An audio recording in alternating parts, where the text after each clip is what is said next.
Good morning, good evening, good afternoon, depending on what time you're tuning in. Welcome to Run It Back, episode number 100. I'm your host, Lamar Barrett, filling in for the creator of the show, Menelik Fernandes, and I'm super happy to be a part of this auspicious occasion. I have been on Run It Back for 95 live shows. Exactly what I said, 95 live shows. The reason I missed the other ones because I had not met the creator of the show yet. Once I received the first invite, I haven't missed the show since. But we want to thanks to all of you that join, watch, and support Run It Back. Well, the premise of Run It Back remains the same. Where we take teams that played previously and we run it back, so to speak, where we talk about game preparations, adjustments, the adjustments we make in the game, intricacies in the scout, evaluate ourselves as coaches, and like all the nitty-gritty things in the game that most people don't understand. Today's game that we'll be watching is Fleming versus Loyalist from January 25th, 2020. I'm so excited today to be the co-host on my brother Menelik Fernandes' 100th episode. My brother and I met more than 2 years ago on a Zoom, and we haven't stopped Zooming since. We've had late night, early morning conversations. We've been at NBA Summer League together for nearly 10 days. He's a part of my family, one of the brightest minds around, terrific coach on any level, and he's an awesome father. With all that being said, let me talk about his coaching career. I hope I don't do, damage on his coaching career. Menelik, head coach at Lawrence Park, which is his alma mater for 2 years. He's the creator of Toronto Terror, which he spent 5 years as the head coach. Assistant coach at York University for 3 years, 2 with the men's team. He's an apprentice coach at Ontario basketball for a year.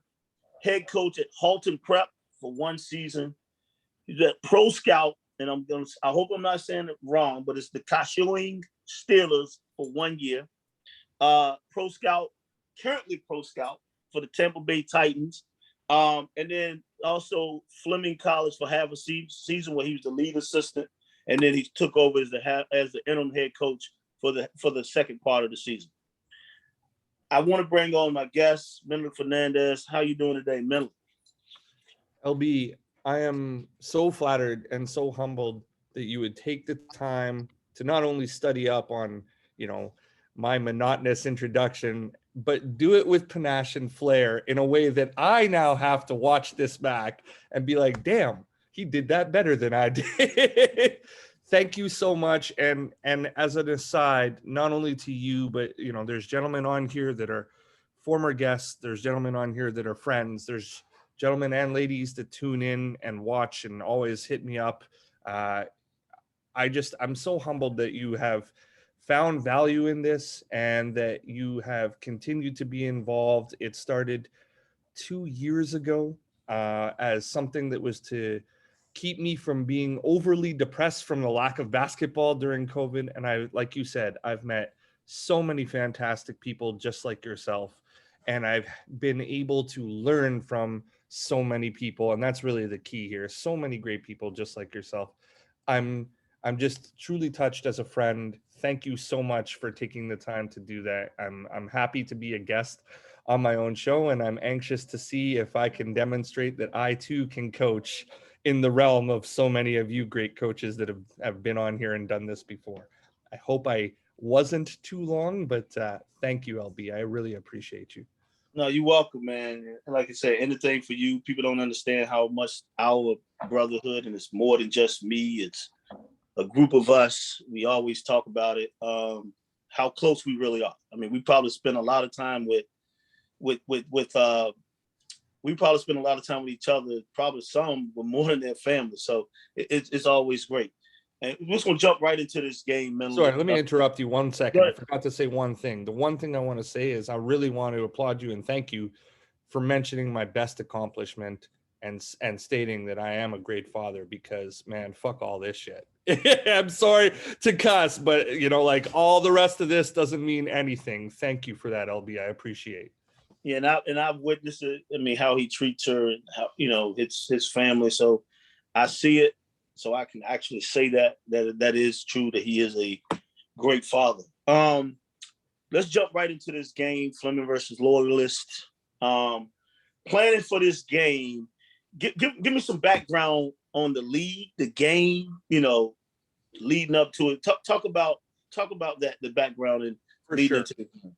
So Canada has two leagues at the college university level. One is called U Sports now. It used to be called the CIS. That's kind of like our Division One. There's 48 teams. They're all, for the most part, universities. They're four-year institutions for the most part. Really, it averages between 3 and 5, but they're four-year institutions. It's usually where our better players end up playing. But there are, of course, instances where that is not true. There's always, there's always exceptions to the rule. And then the second league is the CCAA, which is the Canadian College Athletic Association, which is what Fleming College is part of. Fleming is one of the smaller schools in the Ontario conference of the CCAA. And there are 22 teams that compete in Ontario. It's split into an East and a West. When I was a coach, they've now split it into 4 divisions, if I'm not mistaken. There were 11 on each side. You do kind of like a crossover format. The winner that comes out of Ontario ends up playing the winners of the other conferences. There's a final 8, which is our national championship type deal. The college league, I would compare the competition level probably to a really good NAIA or a really good junior college. I know there's a disparity among the two, but it's somewhere in between there as a range. And you get a lot more of flux with players because the institutions are 1 and 2 year institutions and they're a little bit smaller. So you get a lot more of guys that are in for trades, guys that are coming in for chef school, that kind of thing, where they're in and out quicker. That being said, the league played a 20 game format in the last full season before COVID, and you did a home and home. So like I said, there was 11 on each side. So Fleming with the other 10 would play 10 games at home against all the opponents, and then 10 games on the road against all the opponents. So setting the stage for this particular game, this happens in late January. We had completed the first half of the season in December, the full 10 games. Like you had mentioned, I was the lead assistant for that. Unfortunately, around Christmas time, our head coach was let go. We did not have time to hire somebody new. So they did up me to the interim role. Coming into January, you are allowed to recruit mid-year in this league, which is a little bit strange, I know, for a lot of leagues. So I brought in 3 players that had played for me or that I had a connection to try and improve overall. We also lost some players at that Christmas time, including the #1 scorer in all of Canada. So January was really rough. The typical format for the OCAA colleges would be that we play Friday, Saturday. However, in January, I forget the exact amount, but I think it was something like 12 games or 13 games we had to play. So we were playing like every 3 days, which of course makes, the premise of this show is how do we prepare and all that, makes a lot of that pretty tough. So like we played this game on the 25th of January, and there's a backstory here that nobody would know if you were not part of it. So Loyalist is in Belleville, Ontario. So I live in Toronto, Ontario. Loyalist is 200 kilometers. I don't know, that's maybe 130, 140 miles east of Toronto. And Fleming, the school that I was at, is about 115, 120 northeast of Toronto kilometers. So that's 65, 70 miles. So on the Friday night just before, this was a Saturday game, we played at St. Lawrence, which is farther east than Belleville. And instead of coming back to Belleville and sleeping over in Belleville, our school wanted to cut costs a little bit, had us come all the way back to Fleming. Then I had to drive home at 2 a.m. Then the next morning had to wake up early because it was like an 11 a.m. game, drive back to Fleming, take the bus from Fleming to Belleville to play this game. In addition to us having to travel out, come back, and then go again in the morning, there was a snowstorm. It's the end of January. It gets a little rough up here in Ontario. And if I'm not mistaken, it was probably the worst snowstorm of the year. So on the way to that game, after losing the night before, being begrudged because we lost a game that we felt we should have won, and being upset about not being able to sleep over and having to wake up earlier than we should, and there being a snowstorm, we're on our way there. And I phoned the athletic director and I'm like, listen, we're not going to make this game on time. The roads are just way too bad. Can we push this back by half an hour? It'll give us a little bit of time to arrive safely, and it will allow us to warm up. To which he said no. So on the bus ride out there, I was very angry. I'm going to move, sort of segue right into some of the questions. I'll be usually the preparation of scouts and all of that, I think, would be the next question. Usually, if we're playing a Friday, Saturday, we have Monday, Tuesday, Wednesday practice and a Thursday study hall, and then we're playing Friday, Saturday. But we played on the 10th and the 17th, and we only had one practice that week, and our study hall was canceled that week. So this was kind of a perfect storm of, hey, we just didn't have a lot of time to do everything. So with this particular scout, I actually planned when I took over in January for all these sort of disparities in time, and I started this scout quite a bit earlier. I started it probably around the 10th or 12th. So that's, 12, 13 days. However, our records are not great, and you don't always know who's going to play. So there were a lot of adjustments that were made. During the week leading up to, we tried to focus in that one practice more on our actions and less so on theirs, just simply because we were using Huddle and we didn't have a tremendous amount of film that was updated on them. We only had stuff from the previous time that we had played them, which was the first game of the year, and they gave us a 20 piece. Like, they fried us at home. So we didn't have much to focus on for their second semester, and we didn't really know what we were going into. Usually the delivery of a Saturday scout would be after that Friday night game in the WhatsApp group. Here's the paper copy. Here's any film we might have. Send it out to the guys, and then later or the next morning, we would talk about it on the way to the game. And then we would have like a meeting in the change room where we put up everything on the big board that were the points of interest.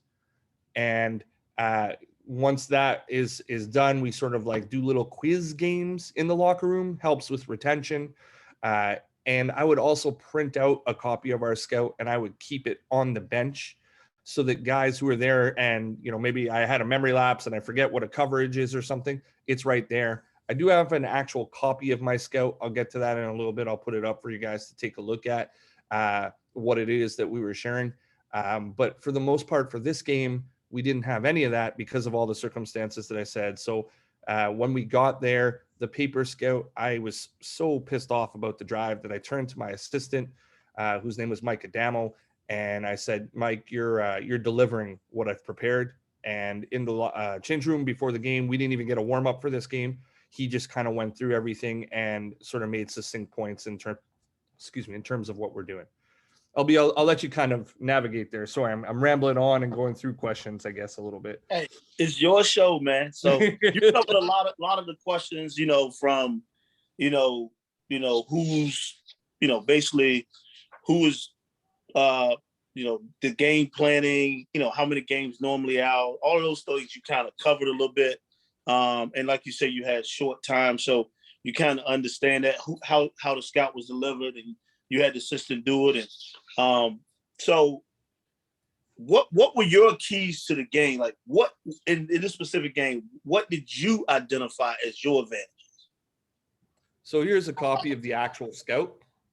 We were using Fast Scout at the time. I've now moved away from it. Is everybody capable of seeing this? This is okay? Yeah. So the focus of our scout would be personnel first, not really anything that I think would be atypical from what you see from a lot of people. There'd be some brief stats and pictures and a player profile. Anything that I thought was really of importance, which was usually how we wanted to close out and how we sort of wanted to play either on the dribble or in a help position, would go in there. And this would be delivered. I think one thing that I would definitely, if I was fortunate enough to get another head coaching position, that I would definitely change, and this would come from 2 years of doing this show, would be, instead of doing traits of players in these written descriptions, where like you could see Jeremiah Brown, lefty, could come off the bench, but significant either way, can finish with either hand, very poor free throw shooter. Instead of doing traits of what that guy does, I think I would do more things that were actionable, in terms of, instead of saying he's a lefty, we want to force him right. And if he can finish with either hand, maybe we want him to play in the mid range, so we want him looking at early help. And then if instead of saying he's a very poor free throw shooter, I would say something to the effect of, if you get beat, you can take one late in game because points per possession would drop, type deal. So those things I think I have really liked from some of the things that other coaches have given me. To make it more actionable instead of more descriptive would be something that I would change. But to answer your question, LB, you would see down here at the end, after all of the personnel, we get into sort of like a summary in terms of who their best 3-point shooters are, who their worst free throw shooters are, who are the people who are runoffs, absolutely can't be shooting threes, what our screen coverages are, and any audibles I might throw into the game. But more importantly, them versus us. So this is where you would find the what you identify as what we have to do type deal versus what we have to stop. Their team was really good at ball movement. And when they offensively rebounded, they would immediately look for a three. So the actionable piece of intel that we would give in the pregame would be, you've got to not reach, you've got to stay in front of people, but we're not an on the line, up the line team. We're not trying to deny. If they move the ball well, you've got to stay close, be in people's body, be really aggressive with your physicality, and really make it uncomfortable with them, and also try to force them to their weak hand, to pass with their weak hand that would slow them down. Just as a little point there, it's like they averaged 19.5 assists per game, which in our league was quite high at the time. We were not a very good assist getting league. Shooting percentages were low. So for them to be able to do that, they were really strong in terms of passing the ball relative to their competition. And then what we really identified were, we were good at pressuring the ball the length of the floor. So we wouldn't really full court press, so to speak. You'd see that I put in us defensively. We were looking at 11 long and 42. 11 long was just a full court man-to-man. We might double off of the inbounder. You don't see it as much in this game, but one of the things that I really believed in, and still to this day believe in as a head coach, is that a side out or an end out is actually a disadvantage to the team that's inbounding the ball. So for the most part, I try not to guard the inbounder, and I really want to use that to move the ball into people's hands that they don't want handling the ball. So our 11 long and our 42, which is just a full court 2-2-1, would be designed more so not to get rid of time, more so not to get rid of, not to cause turnovers, but more so designed to put the ball into non-ball handlers' hands and force them to make a decision, which was really one of the things that we felt this is a key for us to win this game. The people that made the best decisions for them, we're going to win them the game. The people that made the worst decisions for them, we're going to win us the game.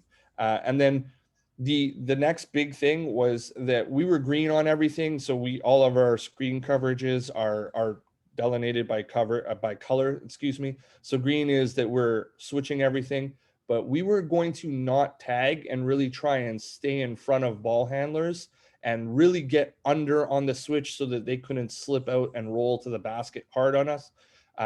We felt that by not tagging, we eliminated a lot of their really good shooting percentages and their movement around the perimeter. We sort of forced them into having to beat us all the way to the basket. It's really tricky to implement, but we think we thought going in that was really going to help us get rid of their real advantage of shooting the ball and moving the ball well. So in summary, I think to answer your question, The not tagging was a real advantage or a real game plan trait that we were looking at. The full court pressure and just bothering guys so that the ball would get into the hands of people who are not supposed to be their decision makers. And then really just sort of playing for each other, communicating around the perimeter with our switching to make sure that we're capable of slowing down their transition and getting under those switches. Awesome. And this is kind of a two-part question. Do you feel that you adhered to what you identified, and did you divert from the keys at any point and identify something different? So we'll see it a little bit in the film that is prepared for Trey, but no, I do not feel that we adhered. In fact, the very first play of the game, which is in there, you see that we sort of miss a switch right off the bat. And I'm like, oh man, like this late night, early morning bus ride, we're not focused. We're not here. We're definitely not prepared. And we're not going to execute well. Now, throughout the game, there were definitely points in this game where guys shown me that I was wrong. And there were points where we had slip ups and, gave up simple things on the way to the basket that we shouldn't have been doing. As far as throwing audibles or as in terms of like making in-game adjustments, for the most part, we stayed with switching the whole way through. But there were a few points where even with the switching and the no tagging, they were still getting the ball back into the hands of some of their really good decision makers. And there were a couple points later in the game where I moved into, all right, we're going to trap the ball out of these guys' hands, really kind of just be aggressive and move it up the floor, see how the three and behind react if it's a screen. But we were also at certain points, like I said, we would trap off of the inbounder. So if it was, say, their 5-man inbounding the ball, our X5 would come right away and move the ball out of his hand, get him to throw it back. And now their 5 is handling up the floor, and we wouldn't aggressively come and try to move it out of. So there was definitely that change. And then the last one was on the DHOs. I didn't feel that we were switching very well on the DHOs. So I tried to prevent a lot of them later in the game by blowing them up. Again, same idea with the aggressive coverage, similar to how you would play in the pick and roll.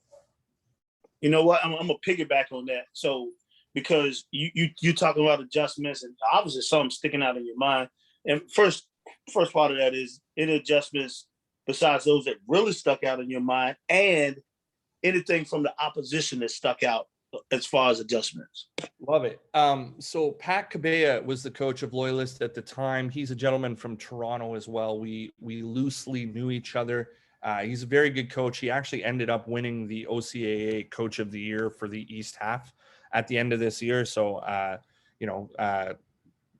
big thanks to Pat for how diplomatic he was at the end of the game. But he was pretty pissed because we were an 0-12 team coming in, and we made a lot of really good adjustments, like I said, but so did he. It wasn't like one side was doing something.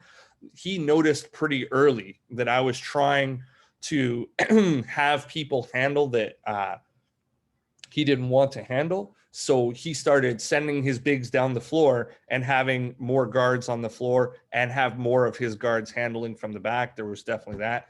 He started moving away from DHO action because his bigs were like, when they were resuming the ball, they were getting in trouble. So he decided that he was going to go to more of like a typical 4-out, 1-in, throw the big inside and have him play back to the basket. Cause we were a very small team. Our biggest player was 6'4", but I'd say our median height was 6 feet if we were lucky.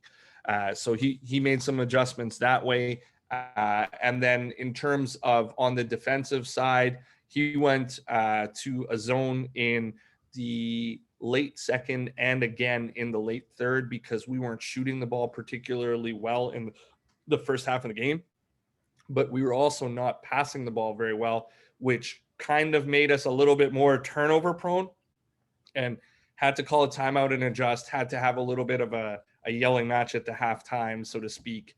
Really just had to sit in and calm the guys down and remind them that, in my opinion, and I say this all the time, zones are not designed to prevent shooting. Zones are designed to prevent penetration and to prevent good passing. So stop playing their game and chucking. We don't shoot the ball particularly well at the 23%. We do get in the paint very well, and we do make drop-off passes very well. Let's go ahead and implement that. So yes, on the other side, kudos to Pat. I think he made some really good adjustments in game that kept us on our toes. I think we were just a little bit lucky in terms of we won a few more 50-50 balls, and we definitely made some shots in this game comparative to what we would normally have done. Man, good stuff. Your philosophy, especially on how many to the glass, does this change based on what sets are run or pace of play? Does this change based on who are you playing? So pace of play would definitely change based upon who we're playing. Pace of play for me is a big one that, like, in an ideal world, if I had a multiple year head coaching position, I want to play fast. I'm that typical guy who grew up in that system, grew up around a lot of athletes, played with a lot of athletes. I want to run and gun. I want to get down the floor. I want to be first 8 seconds.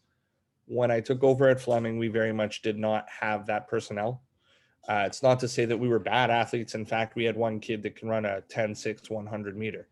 So I mean, like, we had some guys that were athletic, but we weren't big.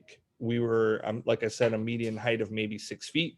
And run and gun has a lot to do with being able to finish at the basket, has a lot to do with how well you can pass the ball. And we definitely had some challenges in both of those regards. So pace of play for me changed per opponent. There were certain teams that I thought maybe we were superior athletically or superior passing wise to, that I'd want to play fast and increase the total number of possessions in the game. There were other teams, and this would be one that, even though I'm full court pressuring, like I said, I'm not doing it to speed up the opponent. I'm doing it more so to have the wrong people handling and making decisions. And we're really, we're trying to keep guys in front of us, not reach, have them play deeper into the shot clock, that type of deal. So we actually wanted to have it be a fewer amount of total possessions in the game in many instances. We kind of went away from that in this game. This was another in-game adjustment where we had sort of decided that we wanted to play slower. Somewhere around the middle of the first quarter, we had decided, no, we can hang with these guys. Let's speed this up a little bit. And that's when the coverage changes came in. That's where we got a little bit more aggressive on the DHOs and on the pick and roll to try and implement speeding it up, get more possessions, see if we could finish at the basket. As for the number to the glass, I've never really set a particular number, which is very interesting that you ask it, LB, because I obviously ask this question all the time. For me, it's a matter of being ball quick. I heard, so Dave Smart up here is somebody a lot of you guys know that I talk about a lot. Dave Smart was the head coach at Carleton, if I'm not mistaken, is now the basketball director of operations in Carleton, but has enjoyed a tremendous amount of success in Canada. And basically, he, in one clinic a few years before I had this position, was talking about in the 15 or 16 years that he had been at Carleton U, he had pretty much never worked on rebounding, offensively or defensively. He really wanted guys to track the ball more than he wanted them to box out. There's obviously times where you need to box out, but there's also times where it's superior, in his opinion, to track the ball and really just go get it. So the concept of being ball quick and a reward system in practice, for me, really stuck out and was something that I had implemented. And what I mean by that is that instead of designating 3 to the glass or 2 to the glass and everybody gets back, a lot of our drills are playing. In fact, pretty much all of our drills are playing. One of my biggest criticisms by players in my exit interviews was that I don't do a lot of skills in practice. I want to do all of that in one-on-one stuff or small groups. But when we're in practice, we're playing small-sided games, 3-on-3, 4-on-4, 5-on-5, that kind of stuff. Well, in all of those games, there's always a scoring system. And in all of those scoring systems, an offensive rebound always ends the game. And if you're the defensive team, you're running. And if we were doing something that's like a half full type drill where you play once in the half court, once full, and then once full again, anything that led to a run out, which is usually a missed layup and then a defensive rebound and people getting back, would also end the drill. And then the team that got bust out on would be running. So pretty quickly, guys start to adapt and become more ball quick, where they're tracking the ball offensively, and you get that decision period where it's like, yes, I can get to that, or no, I've got to get in front and jam this player so that they don't bust out on me. Pretty quickly, players start to get adept at making that decision and deciding for themselves which of the two is better. And I thought that was the way that I wanted to leave it throughout the season, because we always talk about getting 50-50 balls. I think having guys actually become faster at making that decision is a lot better than designating two to the glass. Well, what if one of those two is, he's had a mental lapse for a moment, or he's playing against a very, very physical defender that can really just keep him off the glass, and ultimately we're sending somebody who's useless. For me, it was kind of a subjective, can you get there? Can you make this decision? Also, can you prevent a bust out in the other direction? And then players learn, and like, you're going to give up some without a doubt throughout the season, and you implement change throughout film and talking to them about their decision process. But I think ultimately, to answer your question about the how many to the glass I'll be, it was really subjective.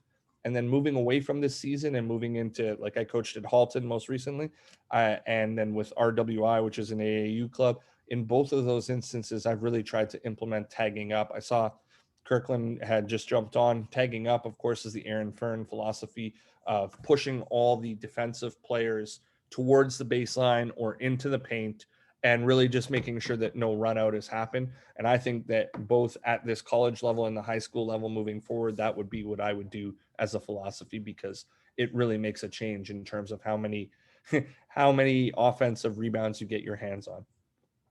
Man, I love it. I love hearing that. You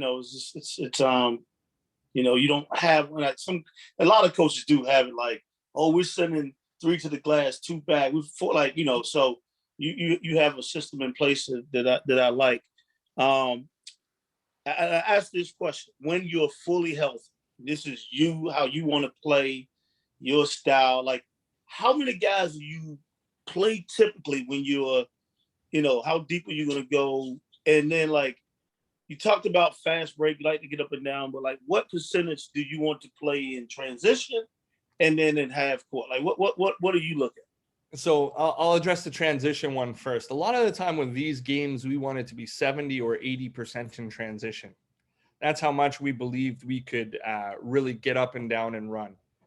As a coach, after doing 2 years of this show, after spending a lot of time in Synergy, I know that ratio is almost exactly opposite of what it should be.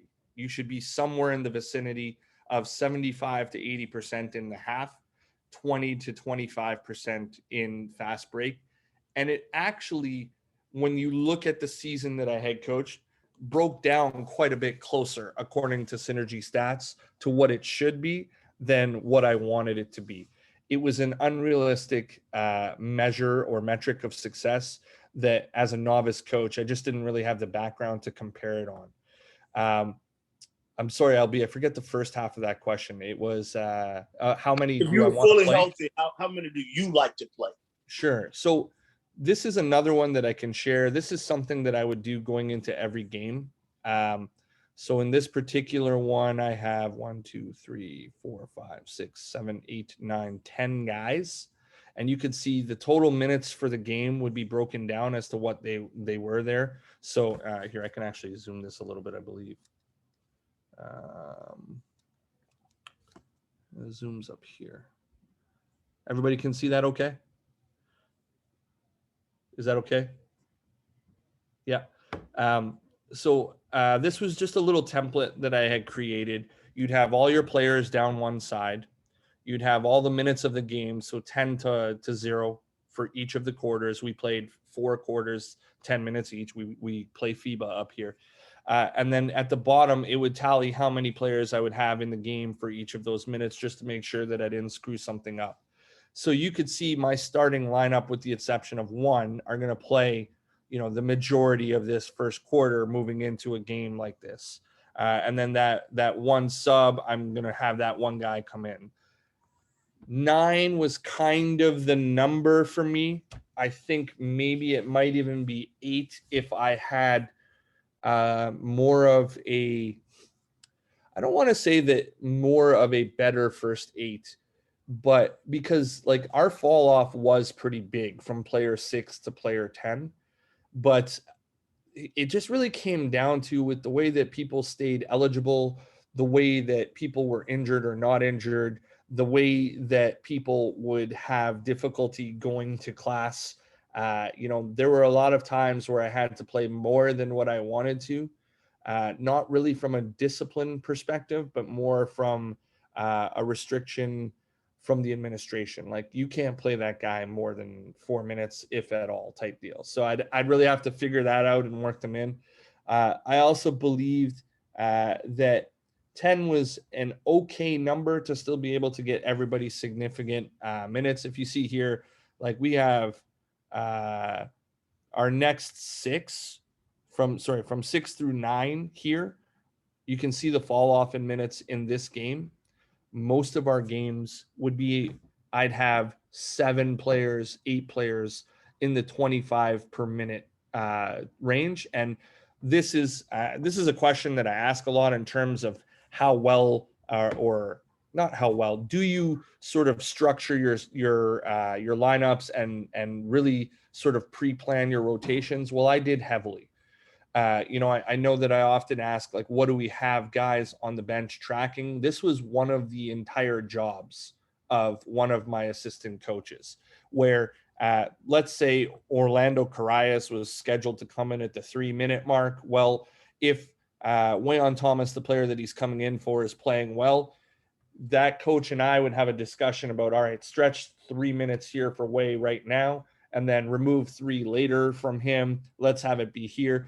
And just having something like this visually represent with colors and all that very easily what you were doing, it made it quite a bit easier to not only see where the minutes would lie, but who's on the floor. And that's a big thing for me, right? Like the matching of players to the other team becomes less difficult if you know who's about to come in the next sub.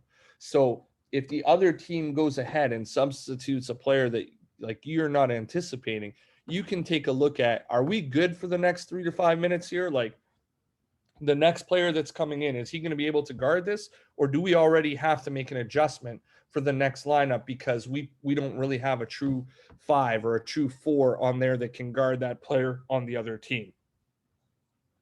And just, I think, that one coach sitting there was still able to watch the game and see what was going on, because he only really had to make these adjustments when asked about it. But for the most part, I thought it really helped me pre-plan in my mind what we were going to be able to do, both offensively and defensively, but also more importantly, from a matchup standpoint. I think that this is the biggest problem with most coaching, and the most challenging thing to do is match lineups to the other team, as well as match lineups for your team so that you can space out the strength and arrive at a point in the game where you can play your best 5 and nobody's fatigued. Man, and I'm just listening to how you talking about keeping track, all of that stuff. It seems like a lot of work, but it helps you out. Like, like you said, you're sitting there and like you're hoping like 7, 8 guys play 25 minutes. So that's a big deal for you. That means everybody got to be in shape too. Like you never know, how much time you're gonna play, but you're going for your main guy. So yeah.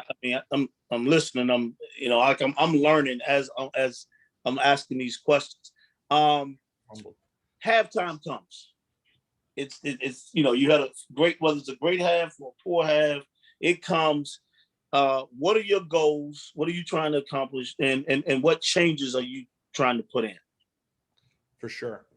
So I touched a little bit about the changes in this particular game. At half, I remember very much being like, okay, we have to be more aggressive with our coverages, both on the DHO and on the screens. In terms of what we're looking at and how we want to implement those changes, the other coach on my bench would be tracking which sets we are running and how successful they are. And success is not delineated by how many shots we're making, but really how many good shots we're getting, right? So I remember quite a few episodes ago, our brother Andre Gray talked about how they track score generating plays instead of assists, where ULB might make 12 fantastic passes in a game. You penetrate, you get the double team, you kick to the right person, and that person misses the shot. Well, that's still a score generating play for Andre Gray. Whereas for us, we shot 23 or 24% from the 3-point line. I had 4 starters shooting below 27%. So that being said, we had to also be like, all right, what are the better shots for us and what is producing those? So the one coach would have, I think with this team, I was running 17 sets if you include baseline and sideline and sort of like empty side ball screen and spread ball screen as plays or whatever, which was probably a few too many for these guys in hindsight. But we were capable of getting through most of them most of the time, I thought.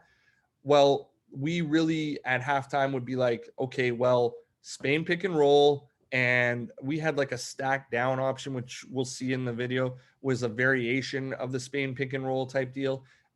Both of those sets were working quite well for us. So it was like, all right, let's go more to that. We're getting downhill. We're getting paint touches. We're getting score generating shots, whether we're hitting them or not.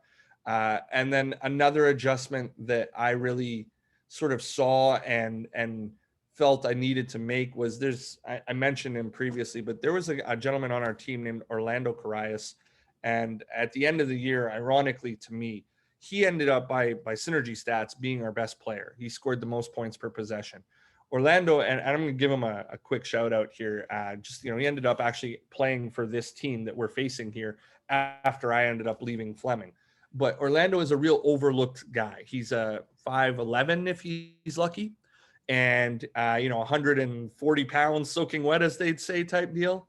But Orlando could shoot the ball, and shooting is really undervalued in Canada because, like, just overall, I guess it's not undervalued. I guess it would really be overvalued, but underfound. I don't know what would be the correct words. This is me on the spot being stupid. We're not finding enough shooters, and we're promoting too many players that are great athletes and overlooking guys who can really shoot the ball. Well, he ended up shooting the ball at like 38 or 37% for the season from the 3-point line. And he got in this game in the first half, and I felt right away that he made it a real difference. And this is also something, like I said, is a different thing that I go back and I track afterwards. You can see sort of like my plus minus for games. I go back and I do this for every player. So this is our Loyalist game, and you can see in various parts of the game, like who's plus, who's minus, etc. So like our second quarter wasn't a great one. He was among the least negative. Our first quarter, he was the most positive. And I'll have this with me at halftime. So every time I make a sub, I just basically it'll look something like this. Like, here's the starting 5, here's the next players coming in, here's what that first lineup was, here's what that next lineup is. And I can very quickly take a look and be like, all right, well, I need more of Orlando on the floor and less of, in this case, it looks like maybe Wayon on the floor at this point. And those aren't like finite decisions where it's then you're out for the rest of the game, but you get a feel of who's prepared, who's ready, who's making big plays. So another one of the adjustments that before we went into the locker room and sort of had our back and forth with guys about was, I need more Orlando in the game. And the other coaches really agreed. He seemed to be pretty plus at that point, and he was focused and playing well. The last thing that was sort of the adjustment was our first half was terrible for straight line drives. And I had a player last week say this to me, and I guess 2 years later, I kind of agree with it. It's a tough one to coach, but I think so much of on-ball defense, so much of actually being able to guard the ball or guard off ball is having a bit of the fuck you factor, as I call it. There's a large portion Like there's a lot of gentlemen in this Zoom right now that played very high level basketball. And I've been fortunate enough to meet many of you guys in person, and you're all bigger than me. And you know, with the exception of LB and I are about the same height, you know, but like everybody else, you guys are all big, tall, strong guys. Well, you put me on the ball against you, and there's a fuck you factor coming out. You might go by me, but it's not happening repeatedly. I'm going to be in your face. I might be overly aggressive, potentially foul you. You're going to be pissed off. You're not going to like me. And that's fine. We'll be friends off the floor. But on the floor, you're not going by me. I don't care. And I say that to anybody. Like I'll say that to players still too. Like I'm 40 and I'm fat. But like there's a bit of that factor that I talk about that's there. And this is sort of where at halftime I kind of lost my cool a little bit. And there was a bit of yelling where it's like, guys, like, what are we doing? Where is this on ball factor? We're getting straight line drived. Like the joke that I make all the time is pylons. We are pylons out there. And if we're not tagging and we're not helping ball side and we want to late help, then you need to be much better at guarding the ball. Otherwise, you're just watching the other team shoot layups and you're making me look bad as a coach because I've decided we're not tagging and we're helping late, but you're also making yourself look bad as players. Like there is definitely a bit of a differential in Canada between where certain players are actually at and where they think they are at. And a lot of these guys talk a lot about wanting to play pro. And it's like, you can't play pro if you can't guard the ball. What are we talking about? There's zero spots anywhere in the world for you for that. And I think that sort of angry speech and a little bit of I'm not a big yeller or a screamer. I'm really not. But I think it made a difference in this game to come from a point of, guys, wake up. Where is your FU factor? Stand in front of the ball, slow it down, turn them if you have to, be aggressive, that kind of thing. The FU factor. The FU factor, where is it? You talk about, you know, like you talk about your adjustments, and this is from an eye test, but you get, what is the importance of the box, like the stat sheet box during the game? So when you're at halftime, you're looking at what is of importance to you? Like, what are the things you look at and like, I want to see this, I want to see this, I want to see this. What are you looking for? So it's interesting because in the 2 years that I've been away from college coaching due to COVID and now, you know, in inability to get back into the ranks type deal, I think my perspective on a lot of this has really changed. I think the box is relatively unimportant. It's interesting because it's like, oh, they out rebounded us by 12. Well, visually, I'm a good enough coach now that I can see that. I don't need the number. I know I'm getting killed. Like, you know, it's a feel. You're like, okay, like it doesn't matter if it's 11 or 13. They're beating us on the boards. Like there's no question about it. Oh, we're turning the ball over too much. Yes, I know that. I can see, and I don't care if that number is 7 or if it's 9. The difference is marginal or trivial in my mind, as opposed to, hey, I can visually see that like we're turning it over too much.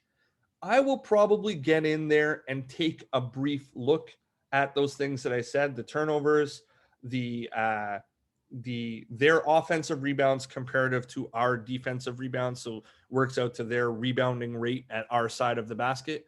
And then last, really, and this is a big problem, especially in the CCAA, because our tables are usually composed of students, and I don't want to throw anybody under the bus, but there are a lot of times where it's just like, you'll look at a box and you'll be like, there's no way this is accurate.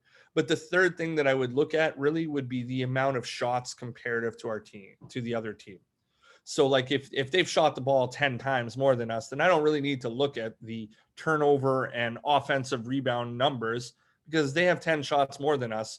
And as we know, with the exception of the end of quarter, at the half, end of third quarter, the number of possessions are equal in a game. So like if I look at the shots and they've shot the ball 10, 12 times more than us, I've got a pretty good idea of what's happened comparative to what my working memory is. But I think overall, I at that point, those would be the big three: the number of shot differential, the rebounds, their offensive comparative to our defensive, and then the turnover that we're committing. But I mean, all of those things are subjective, And like the numbers themselves are empirical, don't get me wrong, but like, turnovers might not mean so much if the points off of turnovers is 0.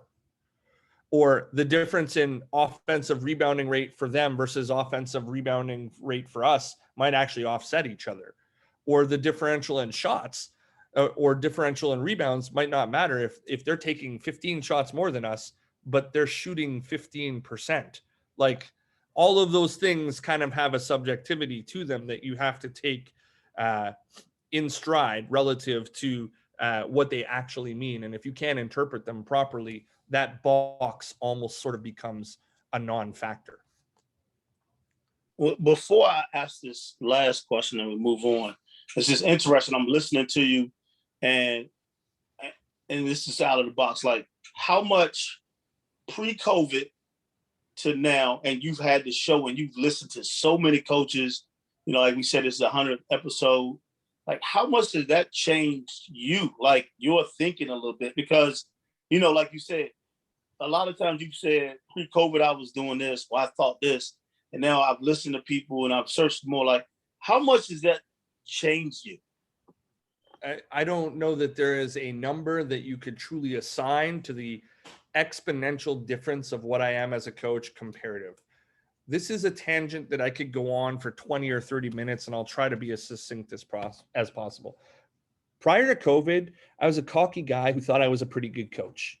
And I don't think that I was a bad coach by any means looking back, but 2 years of doing this, I am a significantly different coach. And what I have really begun to open my mind to a lot was getting out of that cocky, I know everything, I have arrived mentality, and really starting to get to the mentality of, man, I don't know shit. I got to learn. I got to get better. I have met so many people, and this is the truest thing that has happened on my show. Like I said to you before, and am thankful for all the gentlemen that are on here, I have met so many people who have taken an interest in what I am doing with this, and it's unbelievable to me. Because up here, my previous experience had been like, yeah, I'll check that out. And then you ask them like one question, or you ask them something about it or whatever, and you can very clearly tell that they haven't. So you don't want to put your friend on the spot or call them out, so to speak, or whatever, but they're not. And it's not just here. This happens everywhere, but my experience is in this market, obviously. They're not trying to get better. And what's the cliche? If you're the smartest guy in the room, you're in the wrong room.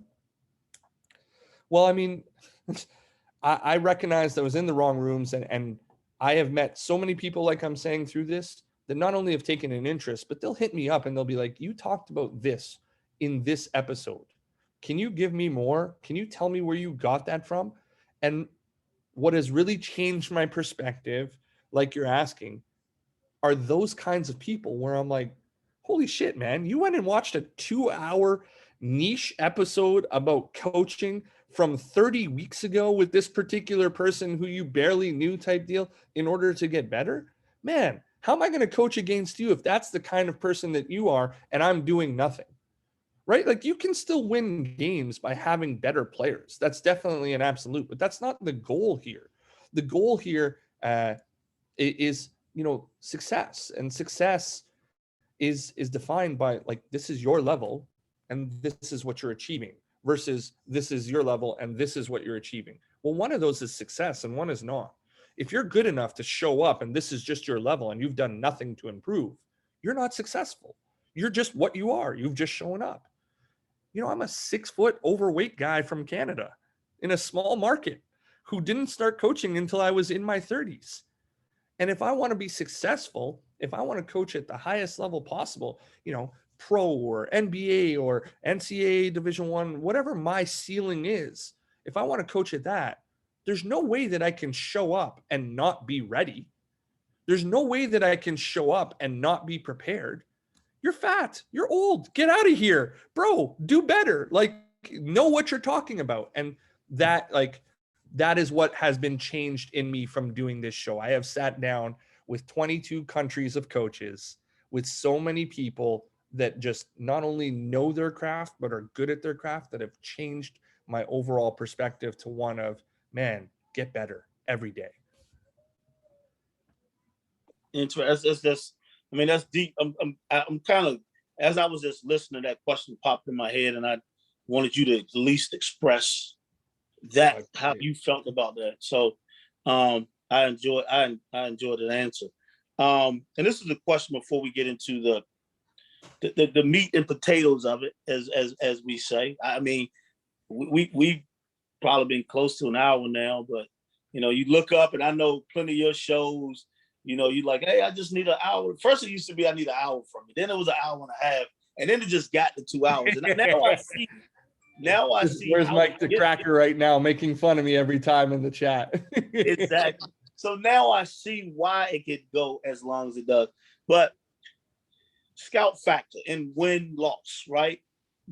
Do you think, like looking back, that you could add or subtract anything to your preparation that would have helped execution wise, and like even post game report? Like, is it anything that you was like, yeah, this would have helped much better? Yes, is the simplest answer, but let me show you a comparison. Give me 1 second. Let me see if I can pull everything up here. I'm going to share my screen. I'm going to do my desktop. So we talked briefly about this kind of scout, which was the fast scout before, and pictures and traits, that kind of stuff. Can everybody see this? Are we good? Yeah. Yeah. And then what I've moved into now, and I'll pull up a CEBL one very quickly. I've been doing a lot of this, obviously, with Tampa. I've been doing a lot of this with, I don't even say it properly. I'll be Gungxiong, the Steelers. But now, the CEBL was sort of my next goal. So I prepared a sheet like this where you can see like a team, and it populates all their stats, and you can go through and you can put in all the players from all this type deal. But the reason that I pull this up and show this is that from a scouting perspective, and I know that the shooting stars have certain things in here. One of the big things that I would move to would be having things be more actionable. So, 3 or 4 points, what you want that person to do, as opposed to descriptive traits of what they are. So instead of being like, he's a scoring guard, and then my whole thing is talking about like what he does, it would be like, well, we want to pressure the ball, and we don't want to foul him at the rim, and we want to make him a playmaker instead of a shooter / scorer, and we want him to drive, but to see early help so that he kind of ends up in that mid-range.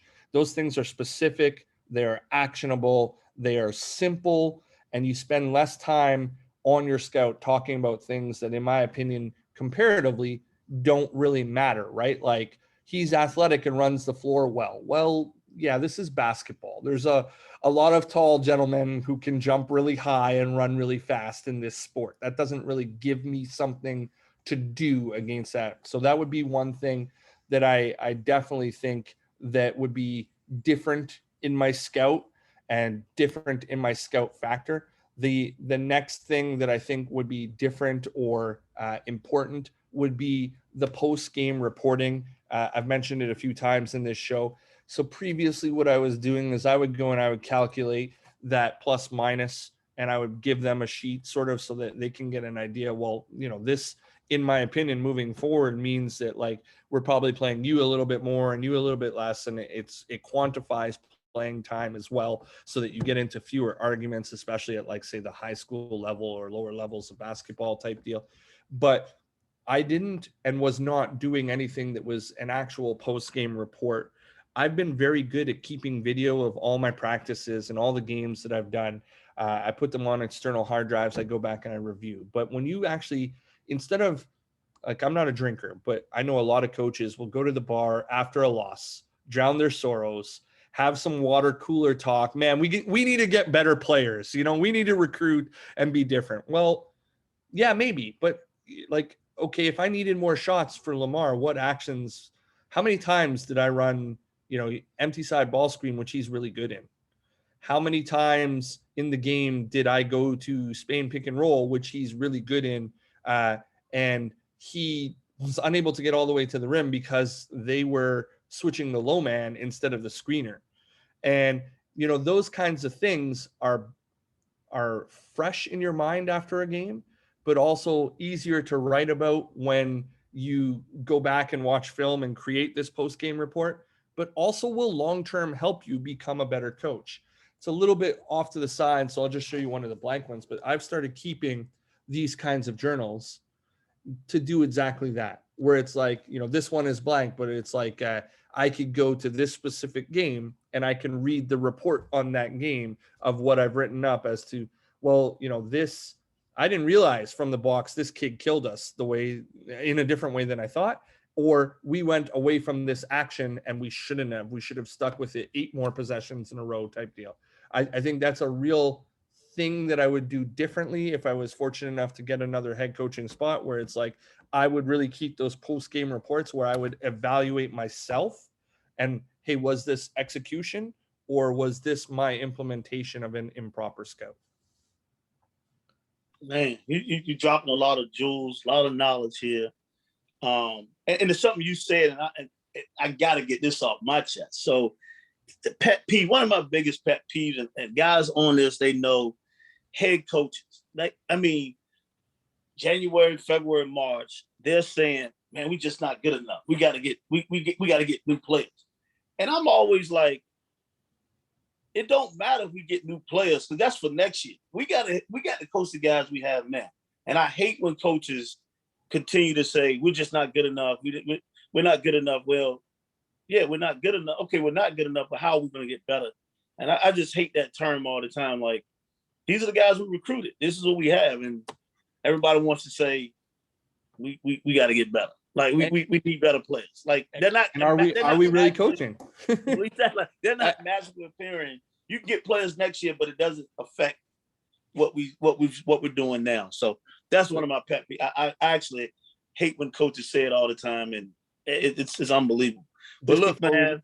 Sorry, LB, just before we move on, the last thing I want to say about that is, and this is a little bit of a pat on the back to myself, right? Like, are we really coaching if all we're trying to do is get better players, right? Like, coaching, like my master's is in exercise science and human performance. So it's development over time. And we all know that as coaches, we are very much judged on the W and L column. But this is so much more than that. This is about performance improvement over time. So there are other metrics that we have to look at to define success. With this particular team, this was our only win of the season. They were 0-10 when I took over. This was the only win of the season. Is that an unsuccessful season? Well, we scored 7 points more per game and gave up 5 points fewer per game when I took over with the same lineup. Is that success? We shot 5% better from the 3-point line and 8% better from the field. Are we unsuccessful, or did we get better for what we are? I mean, like, there's all these conversations about, like, well, you didn't get renewed, so maybe that's not what success is. But I'm still proud of the work that I did there, because I show up every day and I try to make my players better, and I implement things that will do so. I might not be fortunate enough to coach the Michael Jordans of the world so far, but I think that if I keep doing this, people will see the work that you are doing makes sense and the trajectory is correct. Absolutely. And success is defined in so many ways. I mean, like you said, you went from scoring 7 more to giving up 5 less. Like, that's building, so. But everyone has their own way of defining success. So, it's, you just, you take it for what it is. But look, man, sure. I enjoy this portion of the show. Like, like, one thing is, it's different when I have my show, but, being a host on this show was unbelievable, just because of the moment, 100th episode. Like, it was terrific. You getting you as you would always say, on the hot seat. So that's a plus. You got an advantage over one, because you've listened for 2 years and you've heard everything, and you just got to figure out, like, okay, what did I like, what I not like, and then you also pour your own information in it. So, but no, I appreciate this opportunity.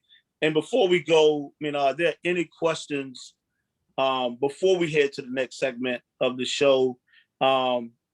Anybody out there that has a question for Menelik, before I pass it on.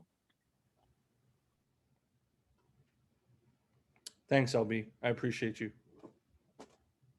Well, if we don't, I'm gonna pass the video portion of this show to another brother of mine. It's just interesting how we all come together. Trey Montgomery, who's now the newly named assistant coach at Colgate University.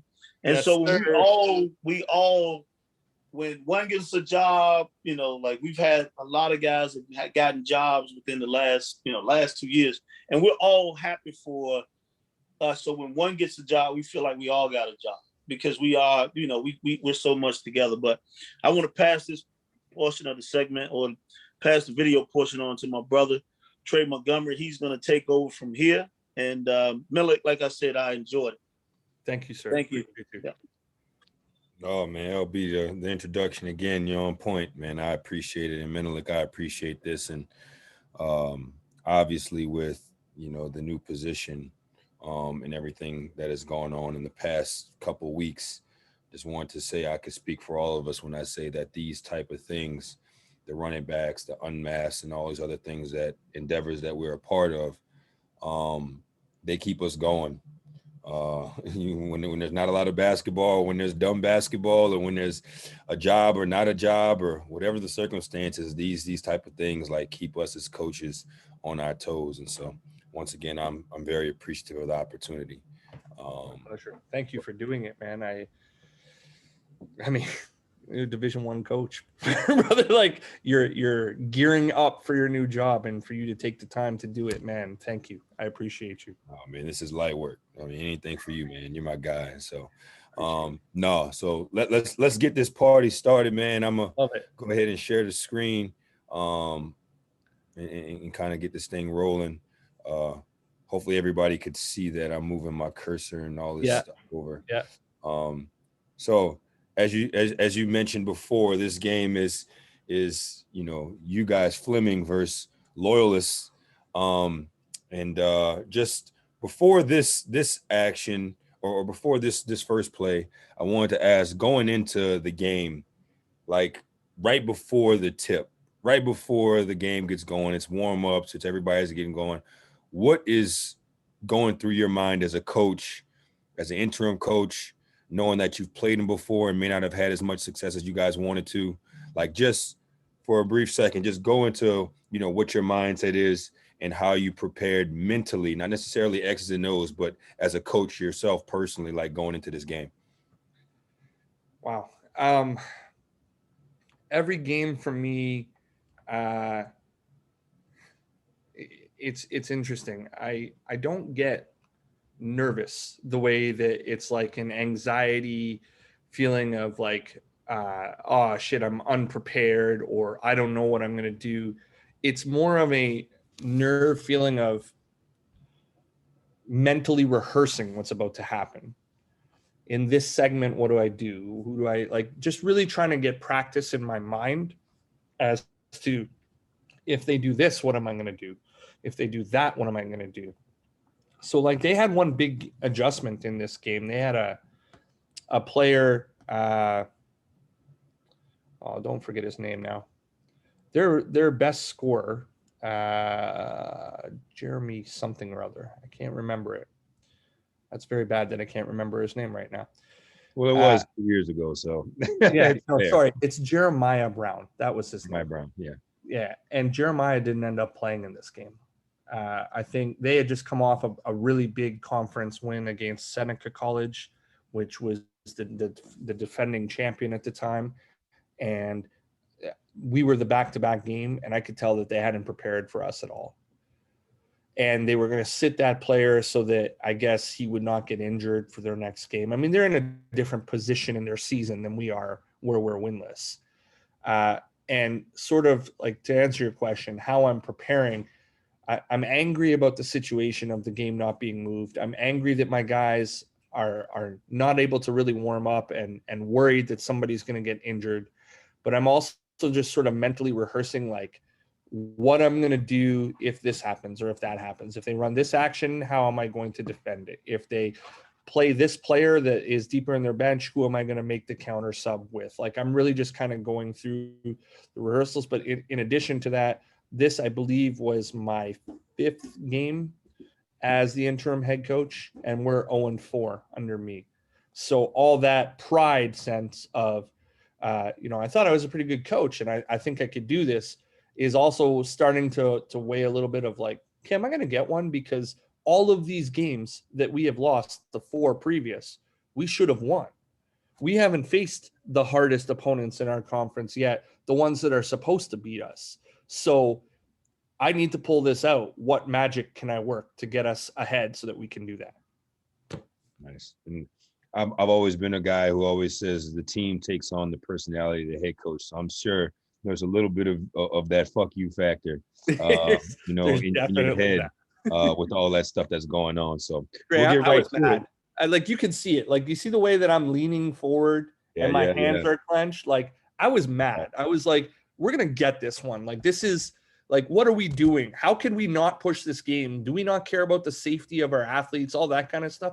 Just things that it's like you're saying to yourself, but really at the end of the day, you're more worried about getting that W and performing well. And you want, like, my kids did work hard. Even though we weren't good, we worked hard. We were at practice every day. We were shooting the shots that we needed to be shooting. You want them to enjoy some success. No doubt. I could definitely agree with that. All right, we'll play the first clip. So hopefully everybody can see this as it's moving. Ball reversals. They're just kind of swinging it around, and live ball turnover leads to a transition bucket. Tell me what you were thinking going into that play. Yeah, so I mean, I'm watching it. I think that, like, so they actually called this swing action pistol, which is very much not pistol. I remember that all the time. So you'd hear the call, and it's really more of like a 5-out type action, where they're just swinging and trying to get some ball screen or handoff type action where they zoom it to a player and see if they can get downhill. But the first and really only thing that I noticed about this during this, other than, hey, we got on the board first, which is also always beautiful, was we didn't switch. And right. we had literally just been in like the change room, like really hammering home that we're green on everything. And I'm like, Jesus, guys, the first play, like what happened here? And the guy jumped to pass, right? So it was like, not only did we not switch, but like he jumped to make his decision. He's caught in the air and we don't shoot the gap and steal it. We only actually really get this turnover, in my opinion, because the pass is so bad. Right. So like the jump to pass one, we should be able to get that run out. That's a dunk shot for that player. But, they just make a bad pass back and fumble it, and we get out and get going. And he makes pretty good finish. But ultimately, at the end of the day, like those two, they're not really errors, but they're focus problems. It's like, guys, the very first play we're going to screw up on. What are we doing here? No doubt. I definitely see that. And I mean, you had a couple of really good athletes. And so it's about being locked in from the jump. I think all coaches could attest to that moment where it's like you go over the game plan in the locker room, you're ready to go, and then you go out there and you just don't execute out of the gate. And so you question your team's level of engagement sometimes, but fortunate enough to kind of to where they fumbled the bag a little bit more than you guys did. So yeah, exactly.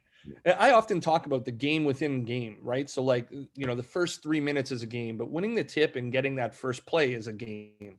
Successfully running that first ATO is a game within the game. That last possession of the quarter, do you go 2 for 1? Do you get the extra one? All that kind of, that's a game within the game. That first couple minutes after halftime where you're going to set the tone for that second half, that's a game within the game. And I'm sitting there like the very first play, we're going to lose the first game within the game. All right.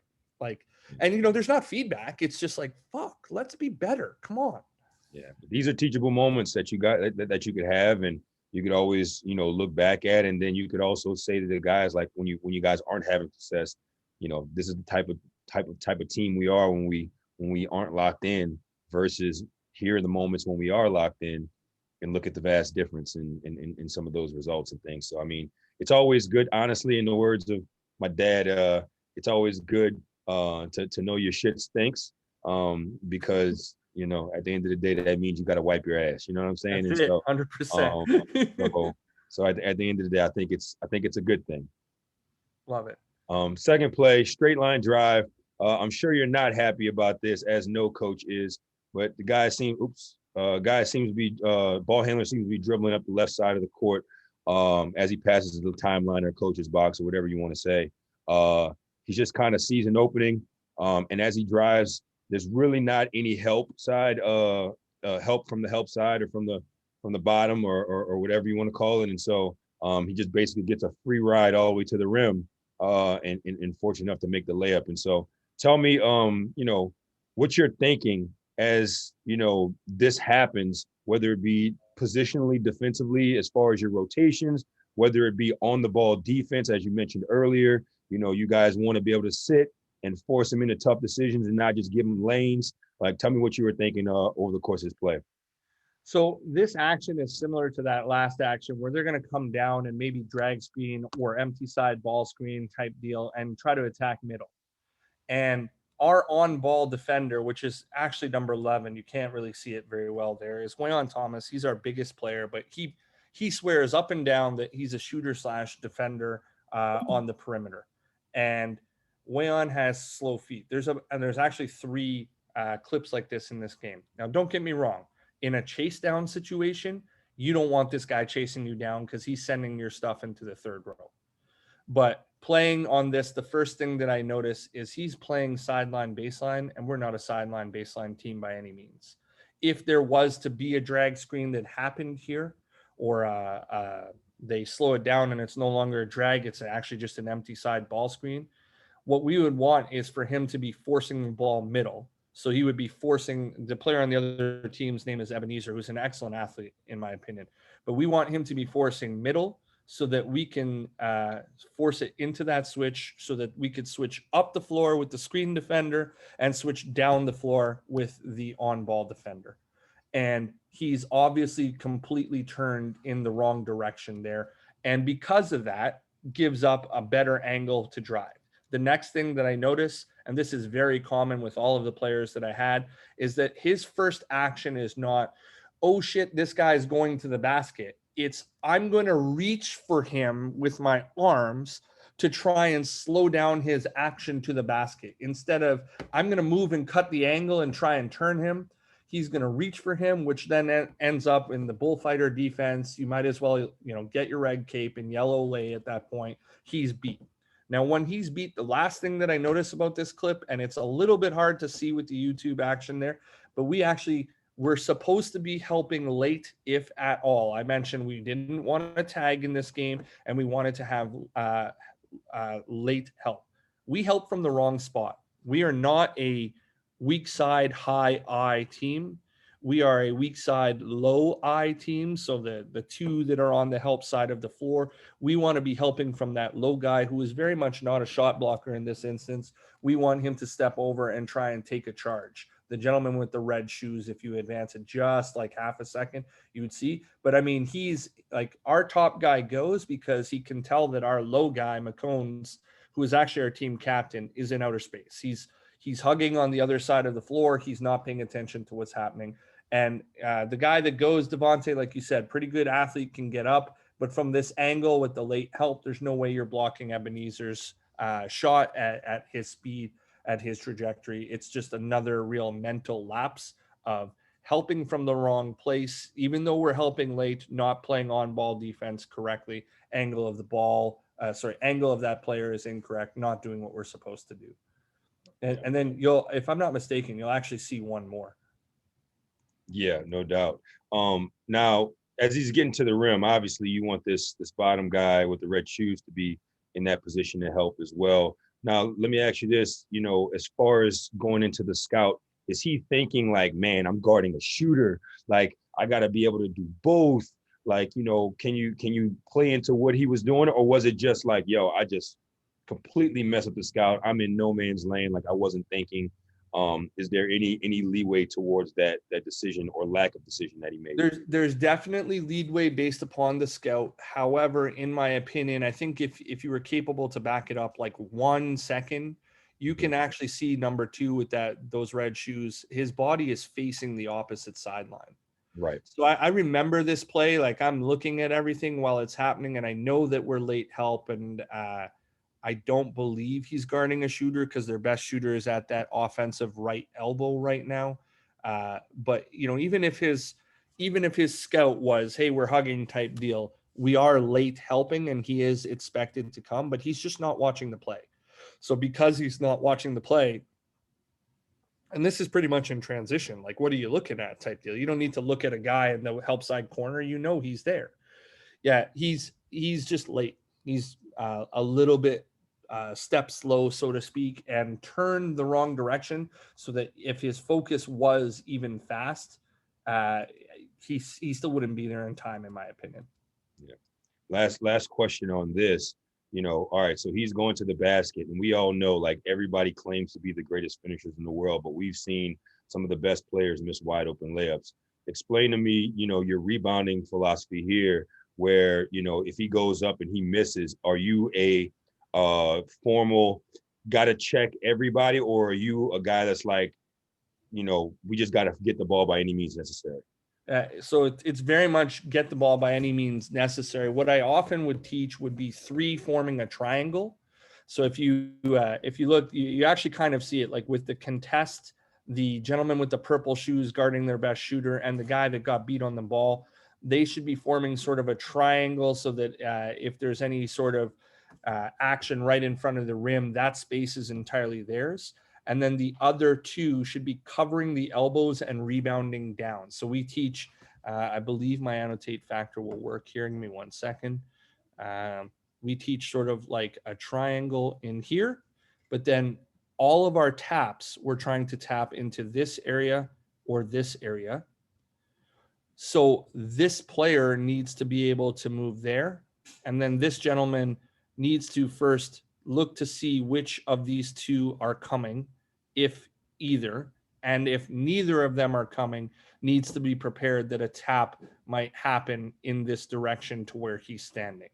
And then with this triangle and two type deal, what you allow is if the ball is tapped in this direction, the gentleman that is covering the elbow on the other side and rebounding down, who in this instance is actually our fastest player, this guy right here, can then bust out and release. And a lot of guys on my team really like that because a lot of guys on my team play a lot of pickup basketball and they don't really particularly love boxing out or getting in there. So they know once the ball's tapped the other way, their responsibility is get down the floor, stretch that defense, and really sort of put pressure on the rim or the 3-point line, depending on what kind of player you are. Gotcha.